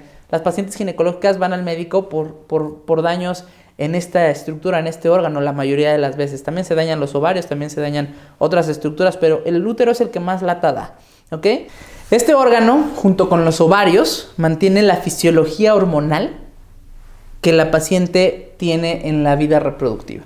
La vida reproductiva inicia al momento de la primera menstruación o de la pubertad y termina el momento de la menopausia, cuando ya dejan de reglar las pacientes, ¿ok? El órgano del útero y los ovarios se encargan de esta fisiología, y la finalidad principal del útero es un bebé. Es que ahí se pueda formar un bebé. La enfermedad del útero no va a permitir que se dé un embarazo. La enfermedad del útero va a aumentar o a disminuir la cantidad de sangrado que viene con una menstruación. La enfermedad del útero va a causar dolor muy importante en la región pélvica de la paciente. El órgano del útero está ubicado en el hueco pélvico. En el hueco pélvico, dentro de la pelvis, es una estructura muy pequeña que puede llegar a crecer hasta 32 centímetros cuando aloja un bebé, y es uno de los órganos que se enfoca en la especialidad de ginecología. El órgano del útero tiene relaciones anatómicas muy importantes. En la parte anterior del órgano del útero se encuentra la vejiga. En la parte posterior del útero se encuentra el recto. En lo lateral del útero se encuentran los ovarios y las trompas uterinas, ¿ok? En la parte superior del útero se encuentran los intestinos, y en la parte inferior del útero se encuentra la vagina. La vagina es una estructura tubular mediante la cual se puede llevar a cabo la cópula o la relación sexual para poder procrear. El órgano reproductor del útero es un órgano que mide 7 por 5 por 2.5 centímetros. O sea que un órgano del útero que mide 14 centímetros no es normal, ¿verdad? Un órgano del útero que mide 20 centímetros no es normal. ¿Por qué? Porque yo ya sé que anatómicamente lo normal, lo que la mayor parte de las pacientes tiene, es un útero que mide 7 por 5 por 2.5, ¿ok? Entonces, repetimos rápidamente, relaciones anatómicas. ¿Qué es una relación anatómica? Lo que se encuentra alrededor del órgano que estamos describiendo. Anterior, vejiga; posterior, recto; lateral, ovarios y trompas; superior, intestinos; inferior, vagina. ¿Ok? Eso es la relación anatómica del útero. Como les comentaba, las medidas del útero, 7 por 5 por 2.5, y el peso del útero es entre 30 y 40 gramos en condiciones normales, en condiciones sin menstruación, y puede llegar a incrementar hasta 90 gramos de peso el útero cuando ya hay una menstruación o cuando está a punto de reglar. ¿Ok? Por eso pueden encontrar ustedes en la bibliografía que está entre 90 gramos, 70 gramos, en promedio 30, 40 gramos sin menstruación y hasta 95 gramos con menstruación. Aquí vemos una imagen del útero. Si ustedes tratan de imaginarse un foco, ustedes ven en su mano un foco, se parece mucho al útero, o una pera. También una pera, la fruta de la pera, se parece a una pera invertida, ¿ok? Y tiene unas estructuras tubulares, ¿ok? Unas estructuras tubulares que se llaman trompas uterinas. También el epónimo que van a encontrar en las trompas uterinas es trompas de falopio, ¿ok? Las trompas de falopio son las encargadas de transportar el óvulo a través de esta estructura tubular para que llegue el óvulo fecundado al centro de la cavidad uterina y que se dé el fenómeno de desarrollo del embrión, ¿ok? El útero se divide en dos partes, ¿ok? El cuerpo del útero y el cuello del útero, ¿ok? El cuerpo del útero es una estructura hueca, ¿ok? O sea que el interior tiene un espacio, es una estructura hueca, es un órgano hueco, ¿ok? El cuello es una estructura fibrosa, es una estructura que, como su nombre lo indica, parece un cuello de botella. Ese cuello del útero es una zona entre 1 y 2 centímetros aproximadamente que forma una especie de cinturón, una especie de embudo para evitar que el embrión se salga o se pierda. Ocasionando en esta condición se denomina aborto, ¿ok? Cuando se da el embarazo y el cuello se abre, se da lo que se denomina un aborto, ¿ok? Entonces el útero es el cuerpo, que es la parte superior, y el cuello del útero, que es la parte inferior, y posteriormente hacia abajo se continúa con la vagina. Hacia arriba se continúa con las trompas, hacia arriba y hacia lo lateral, en una zona del útero que se denomina cuerno uterino, que es exactamente como los cuernos del toro, bueno, el cuerno uterino. El cuerno uterino es lo que se continúa con las trompas y finalmente las trompas terminan en lo que son los ovarios, ¿ok? El útero tiene una serie de ligamentos que lo rodean y que lo sostienen y lo mantienen fijo en el espacio. Son ligamentos que reciben distintos nombres de acuerdo a su forma. Tenemos hacia adelante, en la parte, si yo fuera un útero, mis hombros tendrían el ligamento redondo. Se llama ligamento redondo porque es redondo el ligamento y que es un ligamento que va desde el cuerno del útero, la parte anterior del cuerno del útero, hacia el ligamento inguinal o hacia el hueco inguinal, ¿ok? Luego tenemos un ligamento que, como su nombre lo dice, es un ligamento muy ancho, ¿ok? Que abarca de la parte inferior de las trompas hasta los ligamentos cardinales. El ligamento ancho es un ligamento que se forma entre dos capas de peritoneo.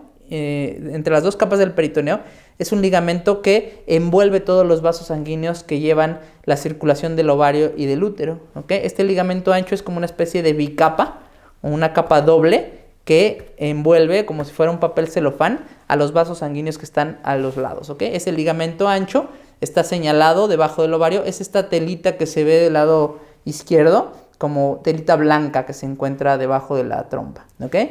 Tenemos los ligamentos úterosacros. Los ligamentos úterosacros, como su nombre lo indica, van del útero hacia el sacro, hacia el hueso del sacro. Sostienen la parte posterior del útero hacia la columna sacra.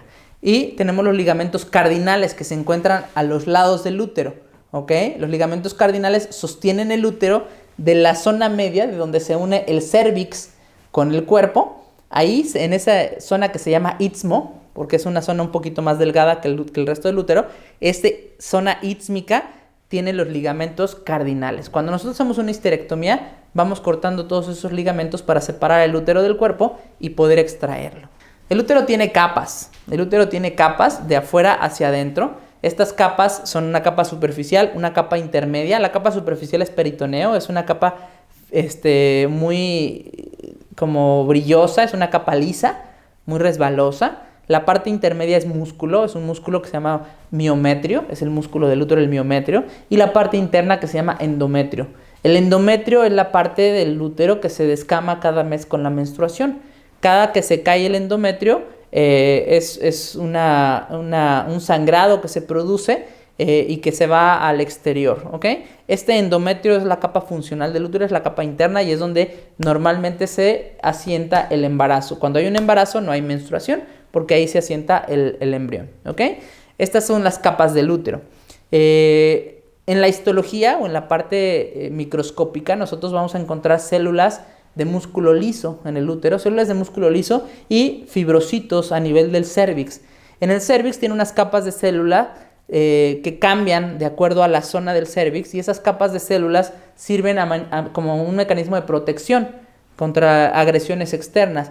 En la unión de las células escamosas y las células cilíndricas del útero, del cérvix, del cuello del útero, en esa unión es donde se asienta el cáncer cervicuterino. El cáncer cervicuterino es un cáncer causado por un virus que se llama virus papiloma humano, que se reproduce en esa zona del intercambio del cuello del útero y es donde se da la patología de cáncer cervicuterino. Entonces, si se dan cuenta, ya vimos ahorita varios aspectos de anatomía que mencionamos. La anatomía topográfica, ya dijimos que el útero, y aquí tenemos una imagen en la parte inferior izquierda.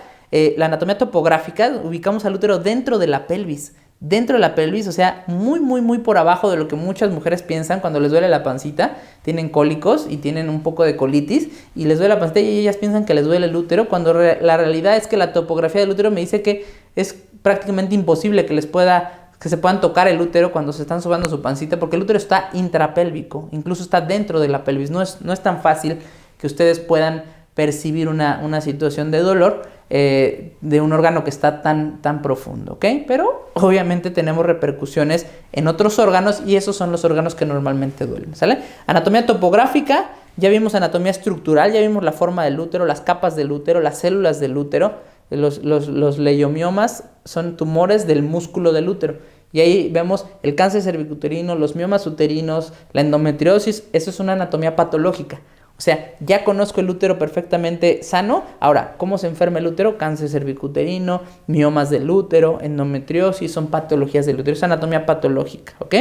Ya vimos estructura, células, morfología, topografía, ya vimos anatomía clínica, ¿ok? Tenemos relaciones anatómicas, ya les había comentado, adelante se encuentra la vejiga, el término correcto es anterior al útero se encuentra la vejiga, posterior al útero se encuentra el recto, lateral al útero se encuentran los ovarios, superior al útero se encuentran los intestinos e inferior al útero se encuentra la vagina. Aquí tenemos perfectamente descritas las relaciones anatómicas. En tercera dimensión se pueden apreciar los dibujos y bueno, cuando nosotros sacamos o hacemos una imagen por plastilina podríamos hacer un útero con mucha facilidad porque es un órgano muy sencillo de moldear.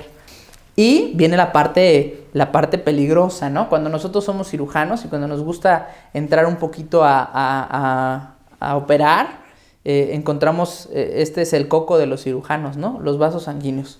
El coco de los cirujanos son los vasos sanguíneos y nosotros tenemos que saber perfectamente qué vasos sanguíneos irrigan al útero. Irrigar significa llevar sangre.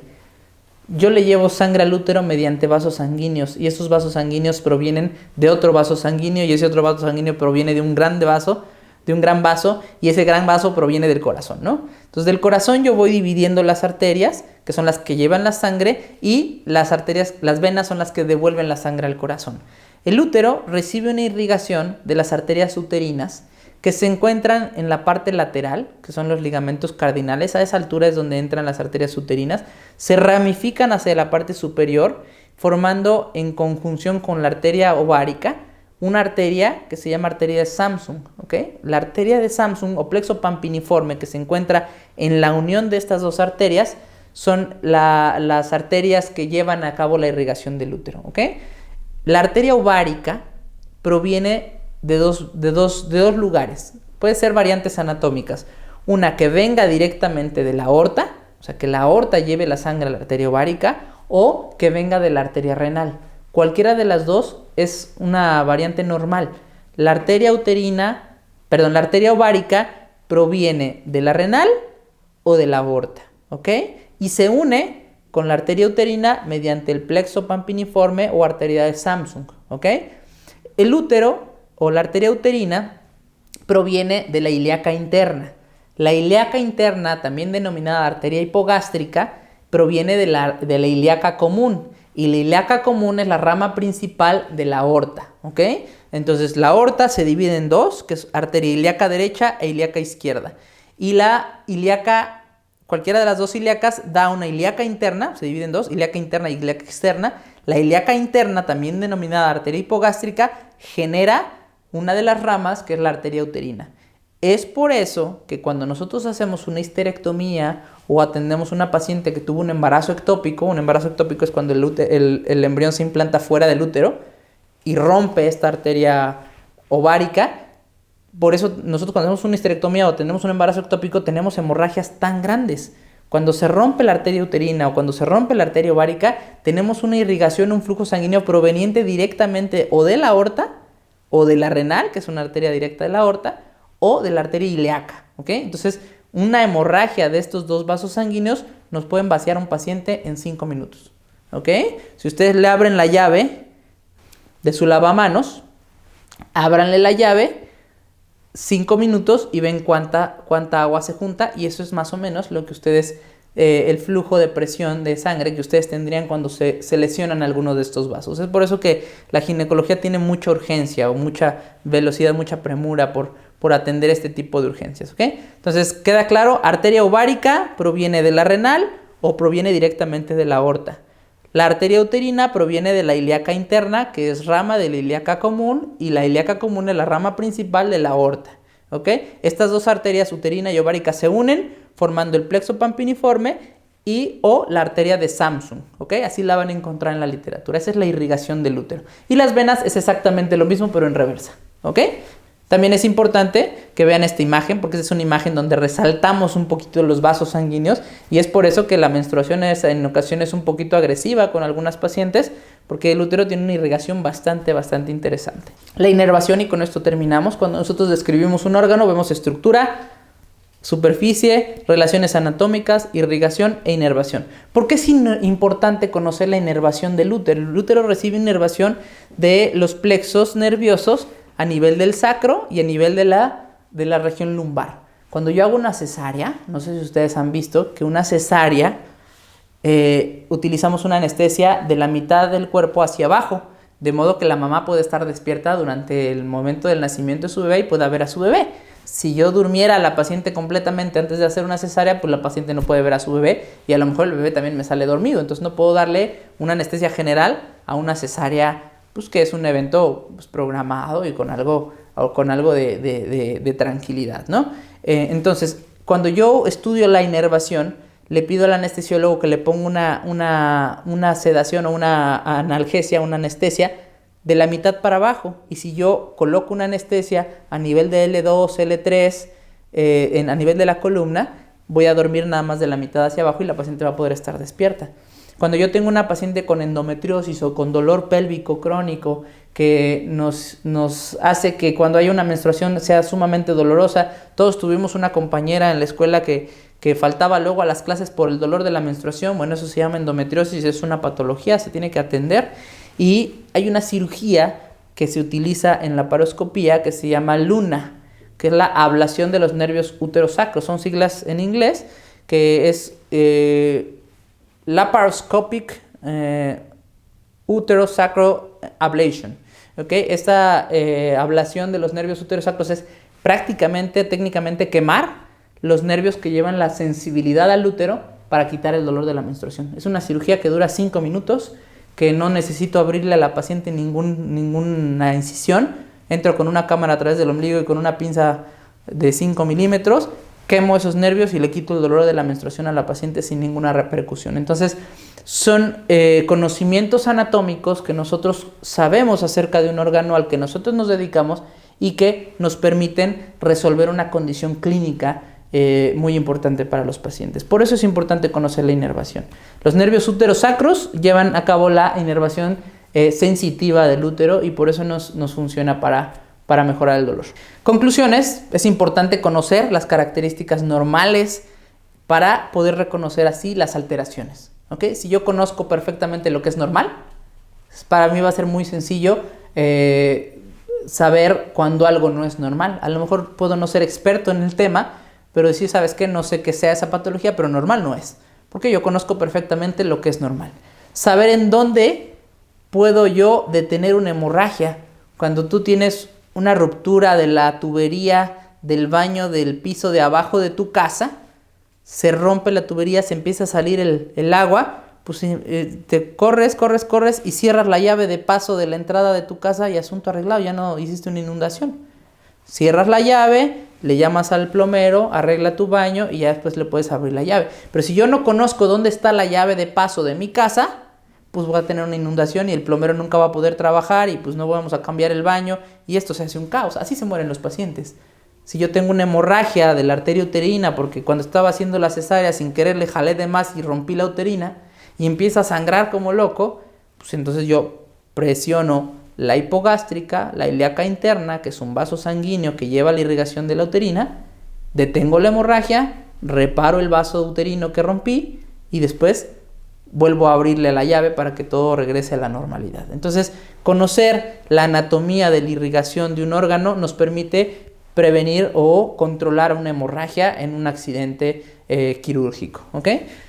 Detección de los vasos linfáticos. Los vasos linfáticos o los ganglios linfáticos son los que se llevan las patologías, los que se llevan las infecciones, los que se llevan el cáncer, los que es como una especie de drenaje. Cuando yo conozco los ganglios linfáticos en un proceso inflamatorio, entonces yo puedo asumir o sospechar en qué órgano está la lesión o está el daño, ¿no? Si yo de repente un paciente llega conmigo y me dice, oye, tengo unos ganglios en la ingle, tengo unos ganglios a nivel de las ingles, entonces yo puedo asumir que a lo mejor o tiene un cáncer en el útero, o tiene una infección en el útero, una sífilis, una gonorrea o en el testículo, porque los ganglios inguinales son los encargados de llevar la patología de los órganos pélvicos. Entonces, conocer las cadenas ganglionares nos ayuda a identificar o inferir en dónde se encuentra la patología. Y por último, pues la analgesia, ¿no? Yo creo que la principal obligación que tiene un médico o el principal problema que va a tener un médico al enfrentarse a una enfermedad es el dolor. El paciente los va a buscar a ustedes porque tiene dolor seguramente. Es el motivo de más del 80% de las visitas al doctor, el dolor. Si yo curo al paciente pero no le quito el dolor, el paciente no va a estar satisfecho con su atención. Yo creo que lo principal que tenemos que tener nosotros sí es curar la enfermedad, pero también es importante pensar en el dolor del paciente. Si yo tengo una paciente que tiene dolor cada vez que tiene su menstruación y no puedo curar el dolor, entonces no estoy haciendo mi trabajo completo, ¿sale? Conocer la analgesia y sus efectos es importante también en esta área, y la inervación de los órganos nos permite controlar ese tipo de efectos. Bueno, y con esto terminamos la primera clase. Espero que haya sido de su agrado. Voy a mostrarles unas imágenes que en mi opinión son importantes van de la mano con este primer tema que vimos, este primer órgano que les mostré cómo se debe de describir, y vamos a ver un poquito acerca de lo que veremos en las próximas clases. En esta imagen del lado izquierdo superior, en la parte superior izquierda, mostramos un útero normal. ¿Cómo se ve un útero en condiciones normales? Porque es un útero sano, es un útero que no tiene una característica patológica muy evidente. Esta paciente era una paciente con un quiste, ya le habíamos quitado el quiste, y se muestra la forma del útero como una pera invertida, se ven las trompas con mucha claridad, la pinza está sosteniendo una de las trompas, el ovario se alcanza a percibir del lado izquierdo. En la imagen del lado derecho se ve el ovario izquierdo perfectamente bien, es esa pequeña imagen blanca que parece una nuez de Castilla. Se ve líquido en la parte posterior del útero. En la parte inferior del útero se ve el colon, esa imagen amarilla con blanco que se ve, ese es el colon, el recto sigmoides. En la parte anterior del útero se ve la vejiga retraída. Cuando nosotros operamos ponemos una sonda urinaria para que se desinfle la vejiga y no la vayamos a lastimar, ¿ok? Y en el centro lo que está presionando la pinza o el aspirador en medio, ese es el cuerpo del útero. Y si se dan cuenta, después de ver una imagen normal del útero, vean los colores, vean la consistencia que se alcanza a ver en esa imagen, pueden observar cómo se ve normal. Y en la parte de abajo tenemos dos úteros enfermos, ¿no? En el lado izquierdo tenemos en la imagen inferior izquierda, tenemos un corte sagital del útero.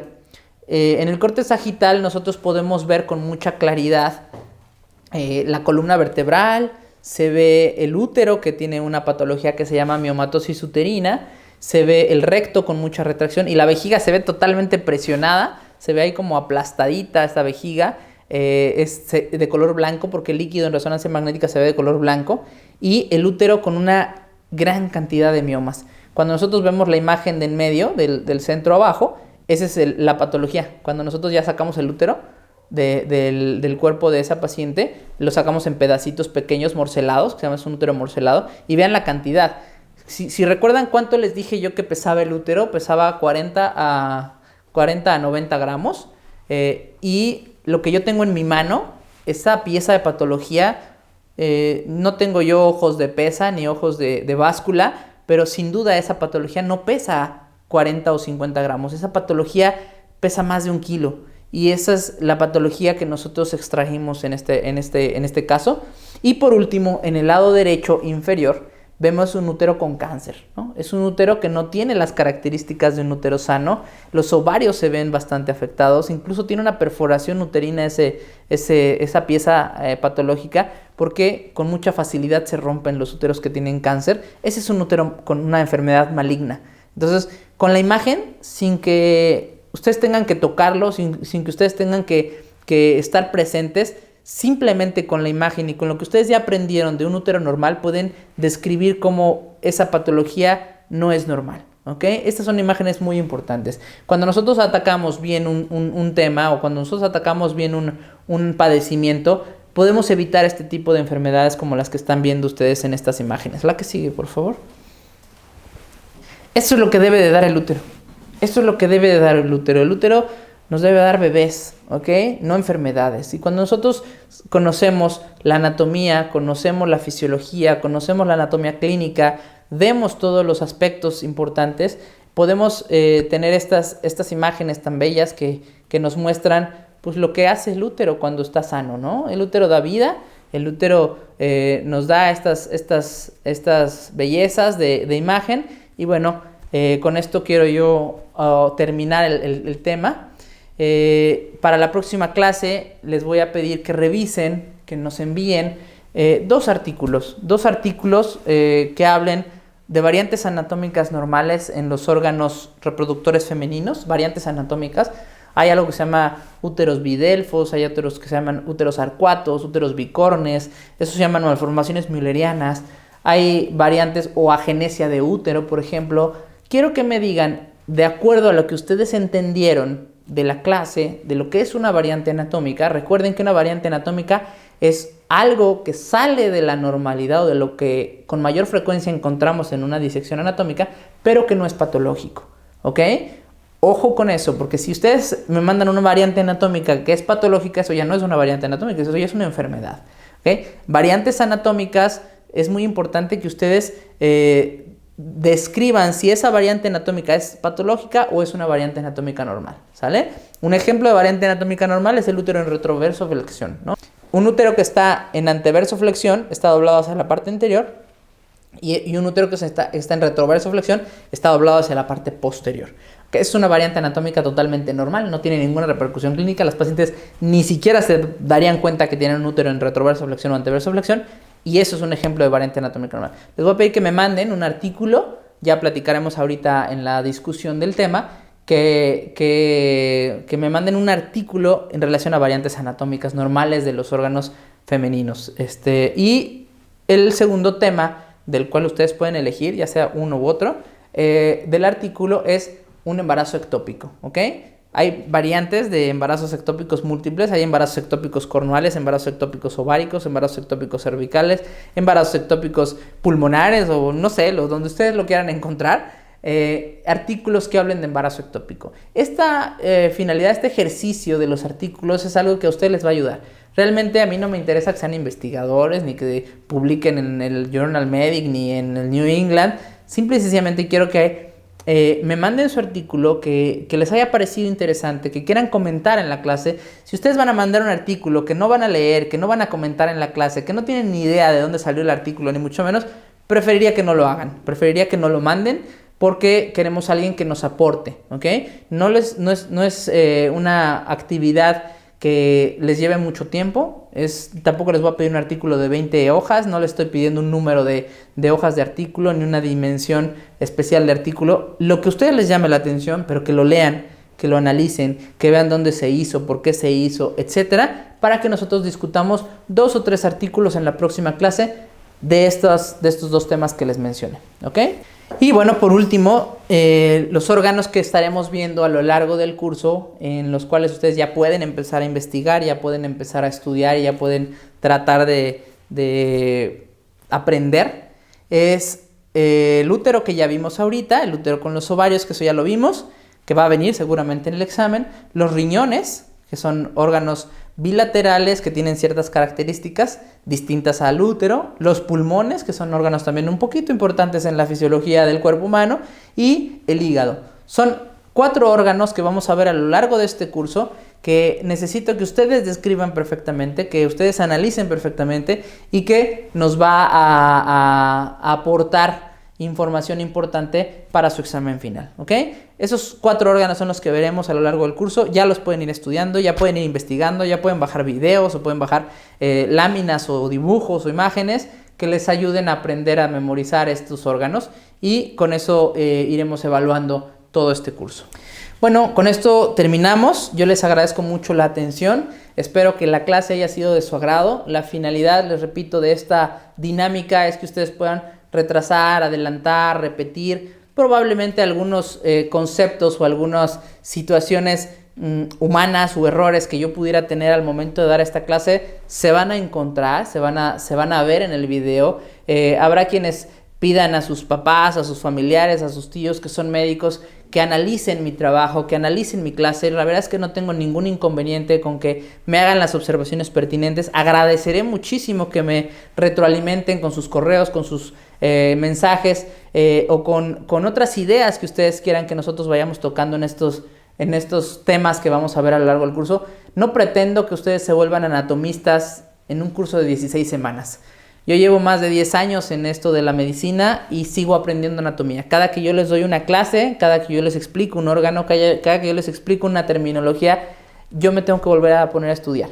Yo sigo aprendiendo anatomía, por eso no pretendo que en este curso se vuelvan anatomistas. Simplemente pretendo que cambien un poquito el chip, que cambien su forma de pensar, que cambien su forma de estudiar, que aprendan nuevamente a ejercitar su memoria, que aprendan a ejercitar su capacidad descriptiva, y que con esto nosotros podamos darles una pequeña introducción, una pequeña patadita hacia la carrera de medicina. Lo que nosotros vamos a ver en 16 semanas de curso, estos órganos, estos sistemas que vamos a describir, esta anatomía estructural, topográfica, fisiológica que vamos a ver en 16 semanas, cuando ustedes entren a la carrera la van a ver en una semana. Esto que vimos en un curso de 16 semanas será la primera evaluación de la primera semana de su curso de anatomía en primer semestre de la carrera. Es solamente un entrenamiento, es solamente un calentamiento para entrar a la carrera, donde tienen que mejorar su forma de estudiar, tienen que olvidarse de las preguntas, de que su papá les pregunte las multiplicaciones, las restas, las divisiones, quién descubrió América y demás. Yo sé que vienen de un sistema escolarizado, de un sistema presencial, de un sistema muy poco autodidacta, pero en medicina necesitamos modificar esta forma de estudio, y solamente los mejores de este curso premédico van a poder tener acceso a esta facultad, a esta carrera. Y este curso solamente es tratar de introducir la terminología, la forma de estudio, la capacidad descriptiva a sus vidas, ¿ok? Esta es la primera clase. Tendremos 5 clases más teóricas, 5 clases más prácticas. Tendremos evaluaciones escritas, tendremos evaluaciones prácticas. Les pediremos múltiples actividades para que ustedes nutran este curso. La evaluación específica de este curso virtual que ustedes van a tener en este semestre, esta nueva normalidad que nos pide el gobierno, la sociedad, el mundo, con la pandemia que estamos viviendo, la evaluación de este curso no va a ser para mí. La evaluación de este curso va a ser para ustedes, porque ustedes son los que van a aumentar o enriquecer este curso. Definitivamente ustedes deben de conocer muchísimo más de tecnología que yo, deben de tener muchísima más información virtual o de videos o de imágenes que yo. Dominan mucho más las redes sociales, dominan mucho más la red que yo, pero vamos a tratar de que eso sume. No vamos a tratar de criticar ni de tirar el trabajo que estamos haciendo con mucho esfuerzo los profesores, que no estábamos tampoco acostumbrados a dar esta dinámica de clase, sino vamos a tratar de enriquecer, y que el curso y la evaluación que ustedes hacen hacia nuestro trabajo sea una autoevaluación. Ustedes podrán tener el mejor curso de anatomía porque ustedes así lo quisieron y porque ustedes así lo fueron nutriendo.